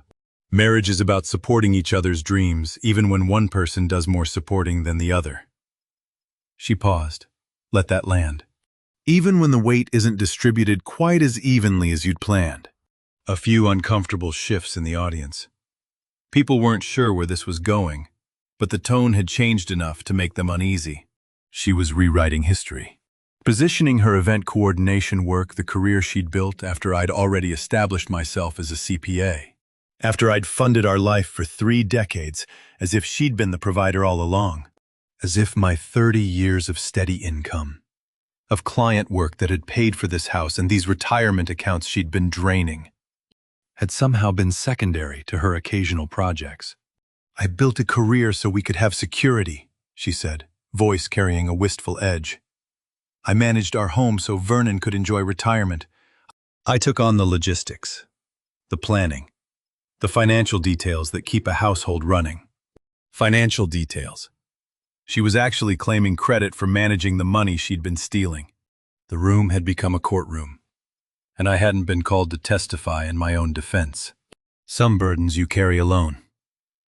Celeste continued, her voice softening into something that sounded like confession. Because love means protecting the ones you care about. It means shielding them from difficult truths, even when keeping those truths costs you something. She was setting up the reveal, building the framework that would make her lies sound like sacrifice, her deceptions sound like protection. I glanced at Harriet. She was staring at Celeste with an expression I'd seen her use on students who were trying to bullshit their way through book reports they hadn't read. She knew. She'd heard the real version from me. She knew the numbers didn't support anything Celeste was claiming. I felt Harriet's eyes on me from across the room. My sister knew this version of our marriage was fiction, but most people didn't know. Most people were listening to Celeste rewrite 25 years into a story where she was the long-suffering wife who'd carried the marriage alone. There are things I should have been honest about from the beginning, Celeste said, and I heard the shift in her voice, the preparation, the loading of whatever bomb she'd planned to drop. Secrets I kept because I thought I was protecting someone I loved, protecting him from judgment, from difficult conversations, from truths that seemed too complicated to share. Protecting me. She was going to frame decades of lying as protecting me. But I've learned that silence, even well-intentioned silence, can become its own kind of betrayal. She gripped the podium tighter. And tonight, surrounded by the people who matter most. I think it's time to stop protecting and start being honest. The room was absolutely still, everyone leaning forward now, sensing this wasn't a standard birthday speech anymore.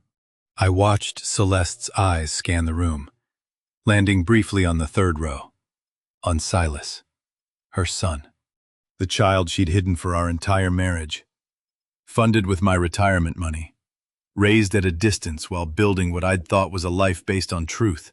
Their eyes met. Just for a second. A signal I might have missed if I hadn't been watching for it. And that's when I understood. Silas wasn't here by accident. She'd invited him. This was choreographed. Whatever she was about to say, he was part of it. Part of her narrative. Her staged revelation. Her public performance designed to make me the villain and her the victim. Her voice caught not from emotion, but from loading the weapon she'd practiced. The truth is, she began, and 80 people leaned forward. The truth is that for 25 years, I've carried this marriage financially while my husband contributed almost nothing. She pointed directly at me, and 80 faces followed her finger like a weapon being aimed. The room went absolutely still. I know that sounds harsh, Celeste continued, her voice catching perfectly on the word harsh. But honesty requires us to acknowledge uncomfortable realities. Vernon retired at 61. Early, while I continued working, building my business, managing our finances because someone had to ensure we'd have security. A few murmurs from the crowd. Not quite agreement, but not quite defense either. People processing. Trying to reconcile this version with the marriage they thought they knew. While Vernon enjoyed early retirement, she said. Each word measured. I worked. While he managed our finances, she used air quotes. A gesture that made it clear what she thought of my management. I built our actual security. The income that kept us afloat came from my event coordination business, not from investments that somehow never materialized. I watched my marriage end in real time, narrated by the woman who'd killed it. I'm not saying this to hurt him, Celeste said. And the performance was flawless. Reluctant truth-teller, forced into honesty by circumstances. I'm saying it because I deserve honesty. This room deserves honesty. And Vernon, she looked directly at me. You deserve to hear what I should have said years ago. She paused. Let the tension build. The truth is, I've been covering for financial decisions I didn't make, compensating for mismanagement I couldn't fix. I finally had to take control of our accounts myself because if I hadn't, she shook her head. If I hadn't intervened, we'd have nothing left. There it was, the preemptive justification. She wasn't stealing. She was saving us from my incompetence. You became dead weight I was too loyal to release, she said, voice soft but carrying across the silent room. And I stayed because I believed in our vows. Because I thought loyalty mattered more than my own happiness. She paused again, seemed to gather herself. But tonight, I'm choosing honesty. I'm choosing to stop protecting someone who... I stood up. The chair scraped against the floor, loud in the silence. Every eye shifted from Celeste to me. She stopped mid-sentence, confusion flickering across her face before she caught it, smoothed it into concern. Vernon, she started. I'd like to respond, I said, my voice calmer than I felt. With a document, just one, I walked to the podium. Celeste stepped aside, but I could see the tension in her shoulders, the calculation behind her eyes. This wasn't in her script. I pulled the manila envelope from my jacket pocket, opened it, extracted a single page, the bank statement I'd printed at 3 a.m. while she slept. Since we're talking about financial management, I said, holding the paper where everyone could see it existed, even if they couldn't read it. I thought the room should know about this. She actually thought I didn't know. I looked down at the statement, then back at the crowd. At 80, people who'd been ready to watch Celeste paint me as a failure, and who were now wondering what was on that piece of paper. Account holder Vernon Matthew Thatcher, I read. Voice steady. That's my retirement account. The one I built over 30 years of working as a CPA. The security I thought we were relying on. Celeste's face had gone pale. Withdrawal date, September 12, 2024. I paused. 3 months ago. Amount, $480,000. The room erupted in whispers. Celeste took a step back from the podium. I didn't authorize this withdrawal. I continued, voice cutting through the noise. I didn't know about it until 2 weeks ago, when a friend at my bank flagged it as unusual activity. I looked at Celeste. Her hands gripped the edge of the table beside her. You want to talk about financial mismanagement? I asked. Let's talk about the money that disappeared from my retirement account without my knowledge or permission. Let's talk about who actually managed what. Each digit I read was a nail in a coffin she'd built for me, but would lie in herself. The account number is 7741926850, I said, reading each digit clearly. If anyone here wants to verify this document is real, the routing number is listed right here. The bank is listed. The date is listed. Everything documented. Silence. Complete, absolute silence. I folded the paper, put it back in the envelope. You told this room I contributed nothing. I said to Celeste, that you carried our marriage financially while I enjoyed retirement. But somehow, in the story you didn't tell, $480,000 disappeared from my account. The account built on 30 years of work, you just dismissed as nothing. Harriet stood up from her table. I saw her hand go to her mouth, genuine shock on her face. She'd known about the investigation, but I'd never told her the amount. Never told her how much Celeste had taken. Her public reaction validated everything I was saying. My own sister, standing up in visible shock at the scope of the theft. I have the documentation, I said quietly. Bank statements, transfer records, 10 years of monthly withdrawals to an account I didn't know existed. For someone Celeste never mentioned. All from the retirement fund I thought we were protecting. Celeste opened her mouth, but no sound came out. So when you tell this room about financial management, I said, remember that management apparently included taking over $400,000 from my account and hoping I'd never check. The account number, the date, the amount. I read each digit clearly.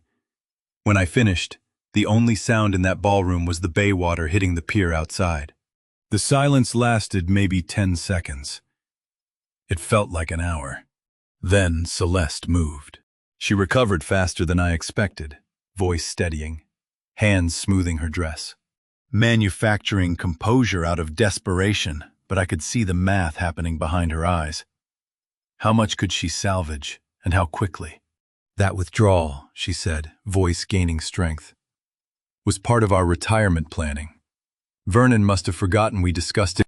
I didn't forget, I said quietly. You've been under a lot of stress, she continued, pivoting smoothly. Retirement has been difficult for you, adjusting to not working. And I understand if some of our financial discussions didn't stick, but that money was moved as part of a joint investment decision we made together. Joint decision. She was going to claim I'd simply forgotten authorizing the withdrawal. We never discussed moving that money, I said. Vernon, I know you think you'd remember, but… She paused, and I saw it, the strategy she'd been holding in reserve. This is exactly why I had to take more control of our finances. You've been forgetting things. Small things at first, but lately… She was going to call me senile. I pulled the second document from the envelope. The birth certificate. Kept it folded, held it where she could see it. Her voice faltered. The money didn't go to an investment, I said. It went to a person. Someone you've been supporting for years without telling me. That's not… Celeste stammered, then caught herself. Vernon, you're confused. The withdrawal was for us, for our future, for… For who? I asked.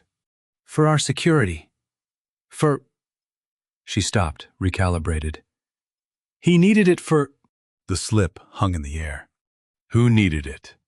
Celeste. The room had gone absolutely silent again. Every person leaning forward, trying to understand what was happening. Celeste's face cycled through expressions: panic, calculation, resignation, before settling on something that might have been defiance. Who is he? I repeated. She opened her mouth, closed it, looked around the room like she was searching for an exit that didn't exist. I could have let her twist in the silence. Could have enjoyed watching her scramble for an explanation that would make sense. But I was tired. Tired of games, of performances, of speeches delivered to audiences of 80. I held up the folded birth certificate. The money went to support someone you never told me existed, I said, voice calm. Someone you bore and raised in secret for 25 years. A child you hid from me for our entire marriage. The room erupted in whispers, gasps. The sound of chairs shifting as people tried to process what I'd just said. Celeste grabbed the podium edge. You don't understand. I understand that you had a son before we married, I said. I understand that you've been supporting him financially for a decade, maybe longer, using our shared retirement funds. And I understand that you never once in 25 years of marriage trusted me enough to tell me the truth. The birth certificate felt like a loaded gun I was choosing not to fire. I could have read it aloud. Could have given them his name, his age, every detail that would let 80 witnesses identify him, judge him, turn him into gossip. But I looked at the third row, where Silas had been sitting, where he was now gathering his jacket, preparing to leave quietly while everyone's attention was on us. The betrayal isn't who he is, I said, still watching Silas. It's that you couldn't trust me with truth, that you chose 25 years of secrecy over the possibility I might have understood, might have helped, might have been part of his life instead of funding it from a distance like some anonymous investor. Silas paused at the edge of the room. Our eyes met for a second. I gave a slight nod acknowledgement. Maybe permission, shutting just recognition that he existed and wasn't responsible for any of this. He nodded back once, then left through the side door. Vernon, Celeste's voice cracked. I was protecting... Who were you protecting? I asked. Him from what a stepfather who might have loved him. Me from the knowledge that you'd had a life before we met. Or yourself from having to trust someone with a truth that didn't fit the narrative you wanted to tell. Guests were leaving now. Quietly. Uncomfortably. Gathering purses and jackets and making apologetic exits. Nobody wanted to be here for whatever came next. Celeste watched them go. Watched her audience dissolve.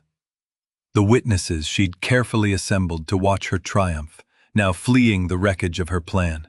Punishing him for being born wasn't justice, it was becoming her.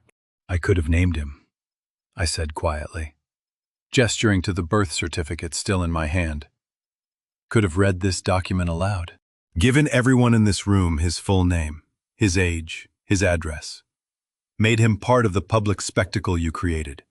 I folded the paper carefully, put it back in the envelope. But he didn't choose this. Didn't choose to be hidden, or to be funded in secret, or to have his existence weaponized in front of 80 strangers. He didn't choose any of this. I looked at Celeste, saw tears running down her face. Whether they were real or performance, I couldn't tell anymore. Maybe she couldn't either. The money went to support someone you never told me existed, I repeated. Not because you couldn't tell me, not because it was impossible, but because you chose every single day for 25 years to keep him secret. To keep me ignorant. To maintain two completely separate lives that somehow shared a bank account. I stepped away from the podium. The document proves you bore a child 2 years before we married, I said. The bank statements prove you've been supporting him financially, using money from my retirement account. And the calendar on your phone proves you've been consulting divorce attorneys for weeks while pretending to plan a birthday party. I could have named him. Could have held up the birth certificate. Instead, I folded the paper and said only, 25 years. You couldn't trust me with this for 25 years. Harriet drove me to Ruth Blanchard's office at 9 the next morning because my hands were shaking too badly to trust myself behind the wheel. The law firm occupied the 4th floor of a Nob Hill building with views that probably cost more per square foot than my first house. Ruth Blanchard was 54, with steel-gray hair cut in a precise bob and the kind of efficient demeanor that made you sit straighter without her saying a word. She'd been practicing family law for 26 years. Harriet told me during the drive longer than Celeste had been hiding Silas. Ruth gestured to the leather chair across from her desk. Your sister briefed me on the basics. $480,000. Unauthorized withdrawal. Hidden child for 25 years. She opened a yellow legal pad. Walked me through the timeline. I told her everything. The Embarcadero party, Silas's appearance, Celeste's slip about needing the money for him. The public unraveling in front of 80 witnesses. Ruth took notes in shorthand, her expression never changing. Pierce Gallagher is her attorney, she asked when I finished. According to what people told me after the party. He'd stayed away deliberately, waiting somewhere nearby. I'd guess ready if she needed him. Ruth set down her pen. Pierce typically files within 72 hours of being retained. If Celeste consulted him before your party, and I suspect she did, given the withdrawal timing, you're likely facing papers by tomorrow. Wednesday at the latest. The room tilted slightly. That fast? She's been planning this extraction for months, possibly years. The timing wasn't coincidental. Wait until you're close to retirement, maximize the marital assets, then exit. Ruth pulled a document from her drawer. Here's what we do today. Freeze all joint accounts. Document every asset. File a restraining order preventing further withdrawals. And get ahead of whatever narrative Pierce is building. I thought about narrative, how Celeste had controlled ours for 25 years, editing out an entire person. She tried to imply I have dementia, I said. At the party. Said I'd agreed to the withdrawal, that stress was affecting my memory. Ruth's expression hardened. Classic groundwork for diminished capacity claims. Did anyone witness this? 80 people. Good. That strategy just died. She slid papers across the desk. Sign these. I'll have the account freezes filed within the hour and temporary restraining orders by end of business today. My signature looks shaky on the authorization forms, but it was there. Proof I still had agency, even if I'd surrendered it for decades. One more thing, Ruth said as I stood to leave. The hidden child, Silas. Will he be a factor in proceedings? I don't know. He seemed as blindsided as I was. If he's 25, child support is off the table. But if she used marital funds to support him over the years, that's divisible fraud. We'll need documentation. She walked me to the door. And Mr. Thatcher, don't speak to your wife without me present. Not about the case, not about feelings, not about weather. Everything goes through attorneys now. I nodded, but the advice felt impossible. 25 years of marriage don't end with a gag order. Except they do. That's exactly how they end.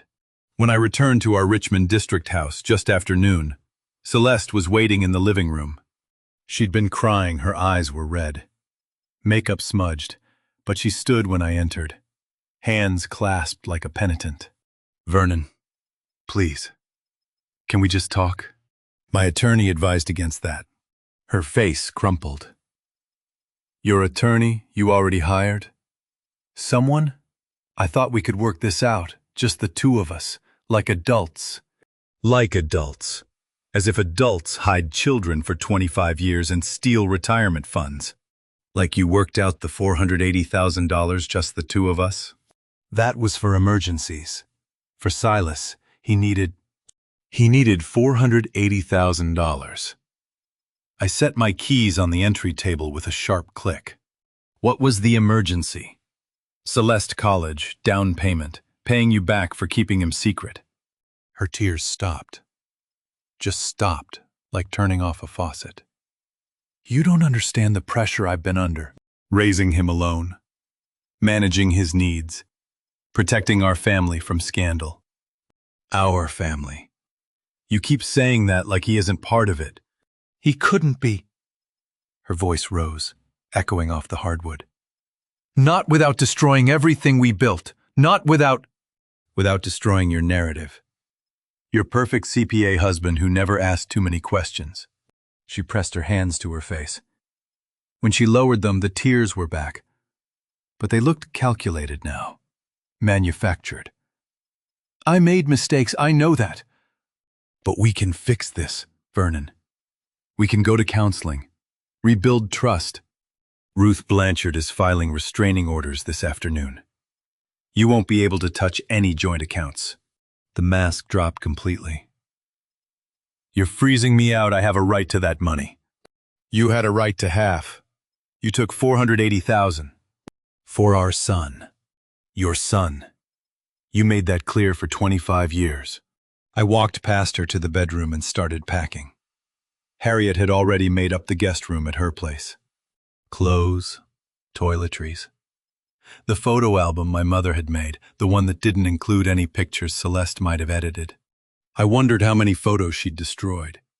How many moments with Silas I could have had. Celeste appeared in the doorway. "Where are you going?" "Harriet's. All communication goes through Ruth from now on." "Vernon, please." Her voice broke, and this time it sounded real. "Don't leave like this. Don't let it end like this." I zipped the suitcase and turned to face her. "It ended the day you withdrew that money. It ended the day you decided I couldn't be trusted with the truth. This is just me accepting what you already chose." "I'm sorry," she said. And maybe she meant it. "I know," I replied. "But apologies don't rebuild 25 years. They just mark where they ended." Pierce Gallagher wore a suit that cost more than most people's wedding rings and carried the relaxed confidence of someone who'd never lost a case he actually prepared for, which made watching Ruth dismantle him in real time almost worth the previous 25 years of lies. The mediation conference room occupied the 18th floor of a downtown San Francisco building with floor-to-ceiling windows that turned the city into a backdrop. Martin Sheffield, the court-appointed mediator, was a neutral professional in his 60s who'd clearly seen every divorce tactic invented. He sat at the head of the table, yellow legal pad centered, reading glasses perched on his nose. Pierce sat to his right, 47 years old with silver temples and the polished presentation of someone who specialized in high-asset dissolutions. Celeste sat beside him, hands folded, eyes down. Ruth and I took the opposite side. The room smelled like leather and expensive coffee. Someone had opened a window. January air cut through the radiator heat, sharp and clean. "Let's begin with Mrs. Thatcher's position," Martin said. Pierce leaned forward, fingers steepled. That's public statements at the December party were the result of accumulated emotional distress stemming from years of financial neglect and emotional abandonment by Mr. Thatcher. The withdrawal of funds was a protective measure, protective theft. Ruth interrupted, her voice flat. $480,000, unauthorized, transferred to accounts Mr. Thatcher didn't know existed. Pierce smiled. "Marital funds, Ms. Blanchard, accessible to either spouse under California community property law." "Accessible, yes. Secret, no." Ruth slid a document across the table. "These are meeting records from your firm, October 15th, November 3rd, November 20th. 3 documented consultations between you and Mrs. Thatcher, weeks before any public marital conflict." Martin's pen stopped moving. He looked up. "She'd hired the divorce lawyer before I found the birth certificate." Pierce's smile tightened. "Preliminary consultations are not unusual when a spouse feels..." "Feels what exactly?" Ruth cut in. "The first meeting occurred on October 15th. Mr. Thatcher discovered the birth certificate on November 10th. So what prompted Mrs. Thatcher to seek divorce counsel 3 weeks before her husband knew anything was wrong?" The silence stretched. Through the window, I could hear the muted honk of traffic 18 floors below, the white noise of a city that kept moving while your entire history rewrote itself. "Mr. Gallagher," Martin said quietly, "when exactly did your client first retain you?" Pierce shifted in his chair. "Mrs. Thatcher consulted me regarding potential estate planning options in mid-October. The relationship evolved as circumstances she created," Ruth said. "By leaving evidence for Mr. Thatcher to find, by staging a public confrontation, by manufacturing the very crisis she'd already hired you to litigate." Celeste's hands tightened in her lap, knuckles white against the mahogany table. She still hadn't looked at me. Martin made a note. "Ms. Blanchard, do you have additional documentation to support this timeline?" "I have a motion to compel discovery of Mr. Gallagher's complete case files, filed this morning." Pierce's confidence finally cracked. "That's privileged work product. Not if it demonstrates premeditated fraud," Ruth replied. Martin set down his pen. "Mr. Gallagher, I'm ordering you to produce all documents related to this case, including preliminary drafts and strategic memoranda. You have 48 hours. The mediation recessed. We reconvened 2 days later. Pierce had lost the relaxed confidence. He placed a folder on the table, like it contained a bomb. "Pursuant to the mediator's order," he said. Ruth opened it. Her expression didn't change, but I saw her spine straighten. She pulled out a document and slid it to Martin, then to me. Petition for dissolution of marriage, filed by Celeste Ann Thatcher against Vernon Matthew Thatcher. Dated November 28, 2024, 10 days before the party. Our marriage wasn't a relationship that ended, it was a long con with a 25-year setup. My hands were steady as I turned pages. Grounds for dissolution: irreconcilable differences stemming from respondents' financial mismanagement and emotional unavailability. Standard language, clinical and cold. Then I reached page 7. Exhibit A. Public demonstration of respondents' financial abandonment and emotional neglect. Planned for December 8, 2024. Vernon Thatcher's birthday celebration. Embarcadero waterfront venue. This petition is dated November 28th. Ruth said, her voice carrying the weight of a guillotine. The party was December 8th. You planned her speech as evidence. Standard contingency preparation is not, Pierce started. Exhibit A is literally titled Public Demonstration. Ruth's finger tapped the page. You didn't just anticipate a public humiliation. You scripted it as a legal tactic. Martin removed his reading glasses. Mr. Gallagher, did you advise your client to make public accusations at a social event for the purpose of generating litigation evidence? I advised her to document the emotional reality of... You staged theater, Ruth said. 80 witnesses to a performance you'd already written into a legal filing 10 days earlier. Celeste finally looked up. Her face had gone pale, bloodless. She opened her mouth, closed it, looked at Pierce, then away. I turned to the final page of the petition. Relief sought dissolution of marriage. Division of community property, including respondents' retirement funds acquired during marriage. Spousal support. Attorney fees. Uwe felt nothing. Not anger, not betrayal, just the cold clarity of arithmetic. She'd planned to steal the $480,000 and claim half of what remained as marital property. Double dipping. The entire account. Gone. The party wasn't a breakdown, I heard myself say. My voice sounded distant, someone else's. It was evidence collection. Ruth touched my arm. Martin was writing furiously. Pierce had gone very still.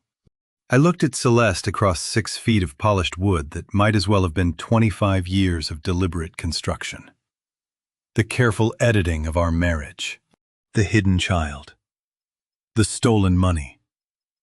The attorney consultations that predated my discovery by weeks.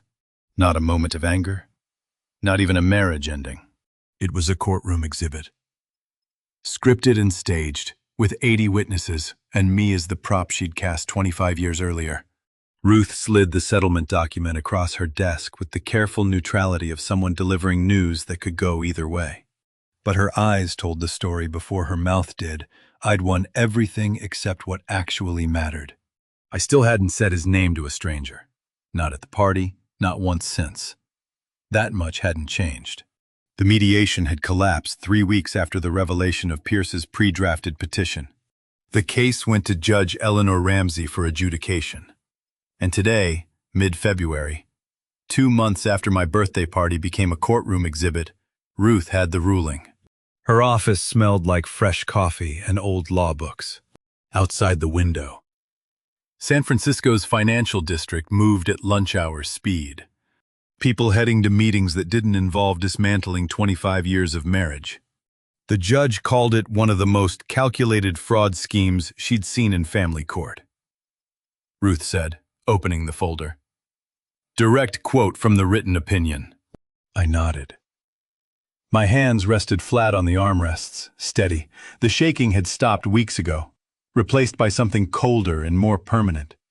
You're entitled to full restitution, $480,000, plus legal fees and punitive damages, $615,000 total. The number hung in the air between us. More than I'd lost.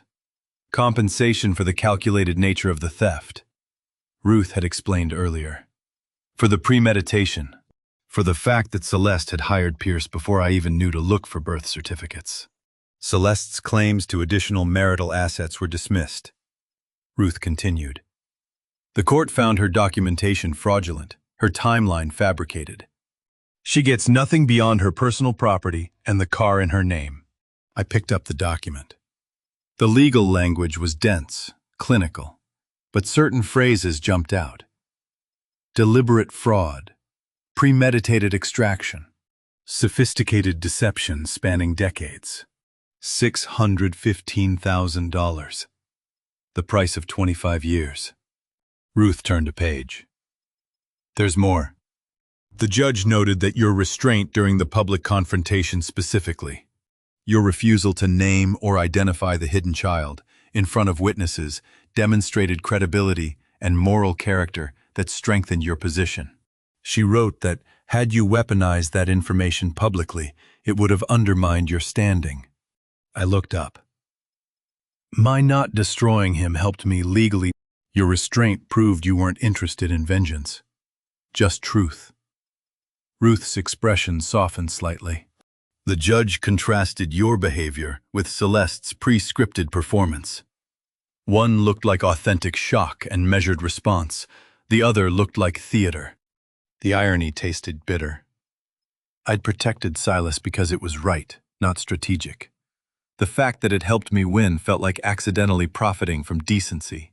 Pierce Gallagher has been referred to the state bar for ethics review, Ruth added. Fabricating evidence, coaching a client to stage public confrontation as litigation strategy. The judge found it egregious enough to warrant formal investigation. Does winning always feel this empty? I asked. Ruth closed the folder. Only when you're a decent person. I sat with that for a moment. Outside, someone laughed sharp and bright. The sound of a life that hadn't imploded. I could taste the coffee Ruth had offered earlier. Gone cold in my cup, bitter and metallic. I need to ask you something, I said. The court records, the birth certificate details, Silas's name, his identity. Can we seal them? Ruth's pen stopped. You want to seal evidence that proves Celeste's deception? I want to seal his name. He didn't choose any of this.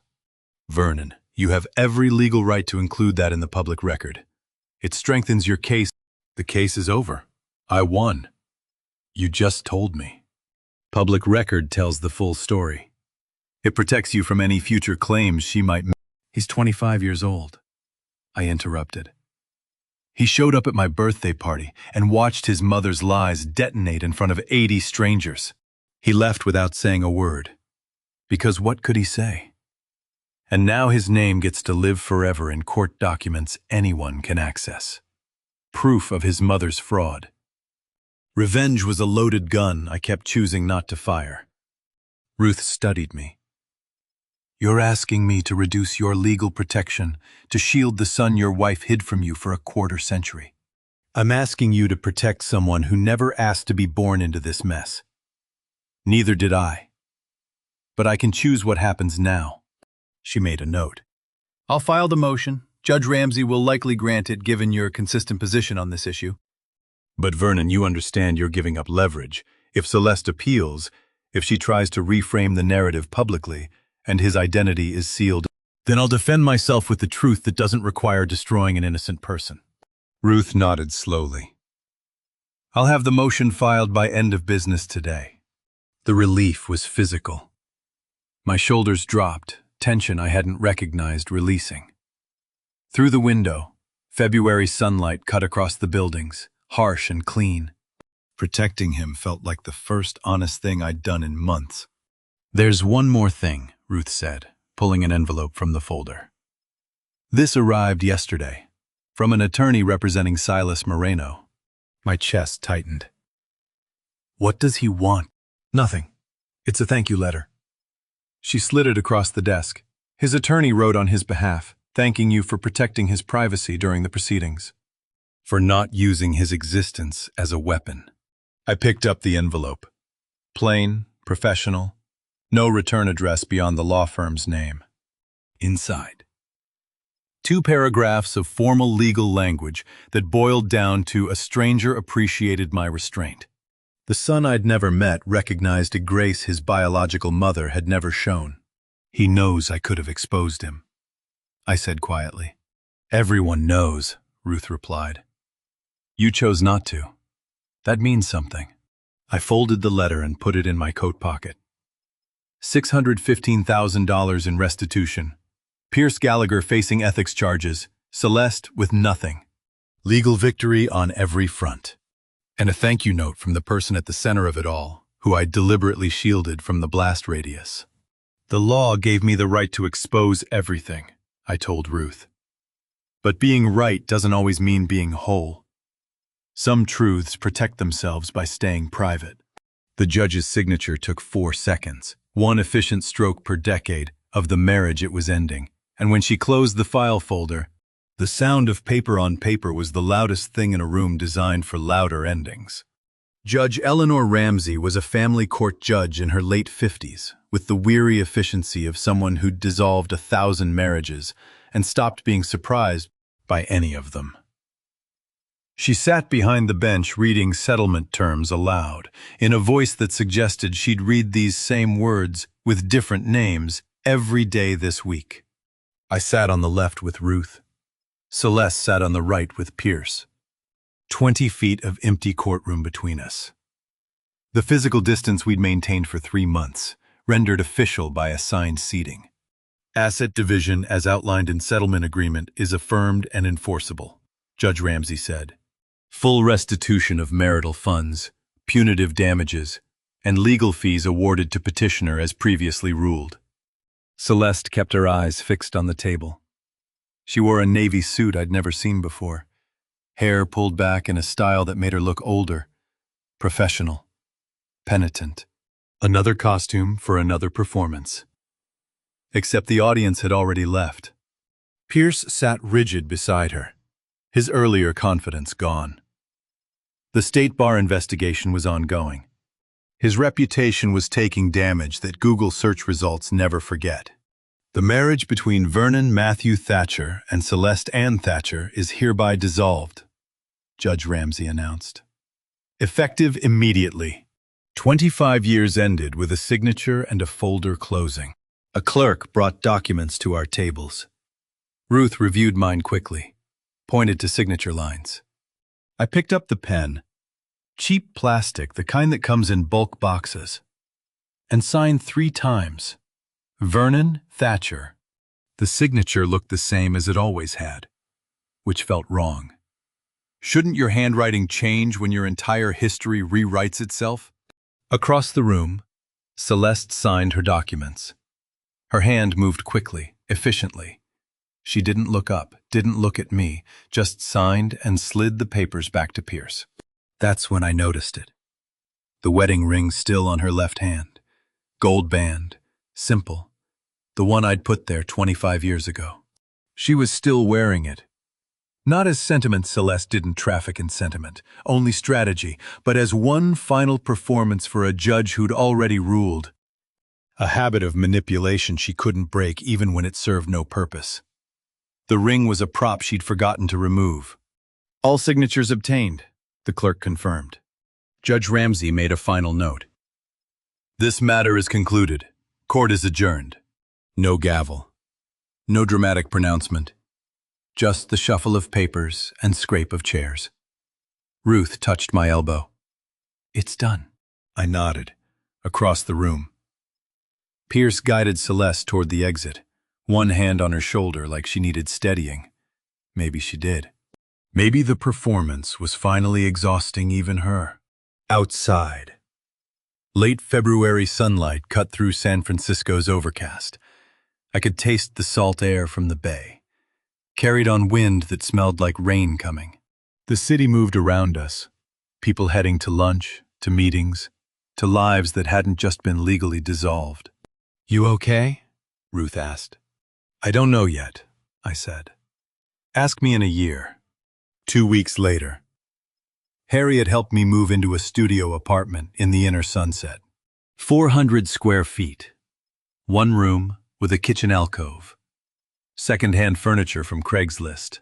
But the kitchen window had a harbor view if you stood at the right angle. And everything in it was mine. Actually mine. Harriet set down the last box and looked around. It's not the Richmond house, but it's yours. Actually yours.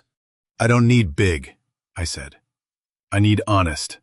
She smiled, sad and proud at the same time.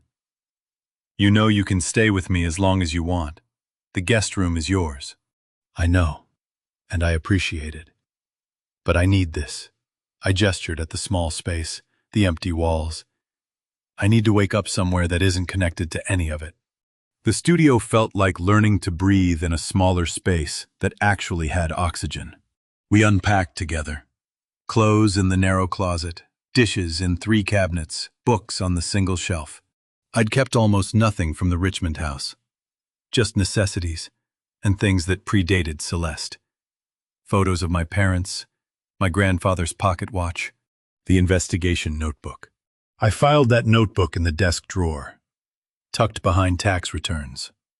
Not to forget forgetting wasn't possible, but as a marker of survival. Proof I'd looked at the evidence and lived through what it revealed. The final box contained kitchen items. Coffee maker, mugs, towels still in plastic. Underneath, wrapped in newspaper, was a framed photograph I didn't recognize. Packing. I unwrapped it carefully. My parents at their 50th wedding anniversary. Dad in a suit slightly too big. Mom in a blue dress she'd bought for the occasion. They were holding hands, laughing at something off camera. Married 50 years. Not perfect, no marriage was, but honest. Built on truth that didn't require investigation notebooks. Harriet had slipped it in when I wasn't looking. A reminder that not all marriages were lies. That trust wasn't foolishness, just occasionally misplaced. Peace wasn't dramatic. It was just waking up without checking what story today's version of normal would require. I set the photo on the shelf where I'd see it every morning. Then I made coffee in my second-hand coffee maker, using a mug that had never lived in the Richmond house, and sat by the window watching the harbor fade into evening. No hidden accounts, no secret children, no pre-drafted petitions or staged performances. Just a small studio where every statement had my name alone, every number mine to read without translation or suspicion. The room smelled like fresh paint and possibility. Through the window, fog was rolling in from the Pacific, soft and gray, erasing the city's sharp edges. I held the warm mug between my hands and felt something I hadn't felt in months. Not happiness exactly, but its distant cousin. The beginning of solid ground. I didn't need the big house or the old illusions. I needed to wake up in a place where every number on every statement was mine to read. That, finally, I had the woman in the front row. 72, widowed, terrified of her own bank statements, raised her hand and asked how to tell if someone was hiding money from you. And I realized this was exactly why I showed up every Tuesday night, to teach strangers how to read numbers that should never have been mysteries. Margaret Wallace embodied every person I wished I could have helped earlier. She sat with a 3-ring binder of bank statements she didn't understand, brought by her daughter, who sat beside her with the quiet determination of someone trying to protect a parent who'd been too trusting for too long. The community center classroom smelled like old coffee and whiteboard markers.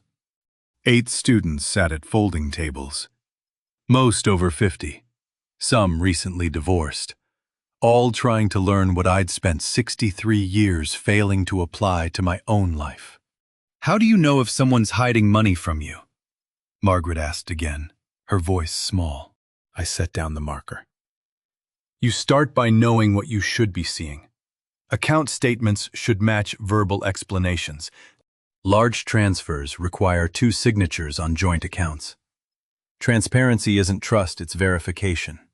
A man in the back row recently separated, still wearing his wedding ring, took notes. A woman to his left nodded, underlining something in her workbook. But what if you trusted them? Margaret's daughter asked quietly. What if checking felt like accusing? I looked at her. At the protective way she sat close to her mother. At the next generation trying to prevent what I'd lived through. The inverse of my isolation. A daughter who showed up before the disaster, not after. Then you redefine trust, I said. Trust isn't blind faith, it's informed confidence. The people who deserve your trust won't be threatened by transparency. They'll welcome it. Teaching them felt like apologizing to my younger self. We spent the next hour reviewing statement red flags. Unauthorized transfers, account name changes without discussion, investments you never agreed to. The financial vocabulary of deception I'd learned by living through every line item. At the end of class, a woman approached me, mid-60s, carrying her folder like it contained evidence. "You're teaching us to trust ourselves," she said. "Thank you for that." I packed up the whiteboard markers and handouts, feeling something I hadn't felt in the 40 years I'd worked as a CPA. Like the numbers actually meant something beyond columns and calculations. Like they were shields I could hand to people who needed them. In the hallway, a familiar voice called my name. David Torres stood by the water fountain. Same confident posture as the night he'd emceed my birthday party. The night 80 witnesses watched my marriage detonate in real time. "I wasn't sure if you'd want to know," he said, approaching carefully. "But I saw your ex-wife last week. Coffee shop in the marina. She was with a younger man. Her son. I think she—" I nodded. Silas. They looked— David searched for the word. Connected. She'd moved into an apartment near him, someone said. They're rebuilding their relationship. I felt nothing sharp. No anger. No betrayal. No vindication. Just the quiet acceptance that comes after the storm passes and you're still standing. Good, I said. She should have been honest about him from the beginning. At least something real came out of it. David studied me. You're more generous than I'd be. She'd finally chosen him. 25 years late, but she'd chosen him. It's not generosity, I said. It's just peace. He didn't ask to be hidden. She can't undo that damage, but maybe she can stop adding to it. David nodded, started to leave, then turned back. Your class tonight, that was good. Really good. People need that. You were in the class. He smiled slightly. Third week now. You probably didn't notice me in the back. I walked home through the inner sunset as March fog rolled in from the Pacific. The air tasted like salt and cold, sharp in my lungs. My route took me past lit windows where families were eating dinner. Past a corner store that smelled like fresh bread. Past the ordinary evidence of lives being lived without secrets. 3 months ago. I'd been drowning in discovery, birth certificates and hidden accounts and attorneys mapping the archaeology of deception. Now I taught 8 strangers every Tuesday how to read the documents that should never have been mysteries. I'd spent 40 years as a CPA teaching others to read balance sheets while being functionally illiterate about my own life's ledger. Assets and liabilities weren't just financial, they were emotional, relational. The cost of willful blindness compounded like interest, accruing silently until the statement came due. My studio apartment was dark when I arrived. I flipped on the light and saw my desk where I'd left it. Financial statements arranged in clear plastic folders. Retirement account, my name only. Checking account, my name only. Investment portfolio, my name only. Every number mine to read, without translation, without suspicion, without wondering what the real story was behind the official version. The investigation notebook sat in the drawer. I didn't need to look at it anymore. Not because I'd forgotten forgetting wasn't possible, but because I'd integrated the lessons without needing constant reminders. Truth was the only currency that held its value when everything else collapsed. I made tea in my second-hand kettle and sat by the window. The city spread out below, lights cutting through fog, each window a story I'd never know the truth of. Some marriages were honest. Some were performances. Some were complicated combinations of both. Mine had been a 25-year audit with cooked books, and I'd been the accountant who never thought to check his own firm's records. But I was checking now, every Tuesday night, teaching Margaret Wallace and David Torres and 6 others that financial literacy wasn't about math, it was about self-defense. About reading your own life's documentation with the same rigor you'd apply to any contract before signing. The tea steamed in my hands, warm and real. Outside, fog erased the harbor view I'd bought this place for. It didn't matter. I could still see clearly. I once taught someone how to read a balance sheet. It took me 25 years to learn the most important one was the ledger I should have been keeping on my own life all along. And to you listening to my story, remember this: transparency isn't paranoia, and verification isn't distrust. Don't make my mistake. I spent 40 years teaching others to read financial statements while being blind to my own. I trusted without verifying. I accepted narratives without checking numbers. I thought asking questions meant accusing, when it should have meant caring. The price of that willful blindness. 25 years of deception and nearly $500,000, this became my story. But it didn't have to be a revenge story. The lesson I learned wasn't about revenge. This isn't a revenge story where I destroyed her in return. True justice isn't inflicting equal pain. It's protecting yourself while choosing integrity. I could have exposed everything publicly, weaponized the hidden son, made her suffer as I'd suffered. But I believe God put me through this to teach me something bigger. Being right doesn't always mean being whole. Some victories are measured by what you choose not to do. The most important ledger is the one you keep on your own character. If this story resonated with you, please leave a comment below. What would you have done in my situation? Would this have been your revenge story? Or would you have chosen a different path? Share this with someone who needs to hear it. And if you want more stories about resilience, justice, and choosing integrity over vengeance, please subscribe for more stories like this. Your support means everything. Thank you for staying until the very end. I appreciate you being part of this journey. As a final note, some details in this story have been fictionalized for privacy and storytelling purposes. But the core message about transparency, integrity, and the ledgers we keep on our own lives remains true. God bless you.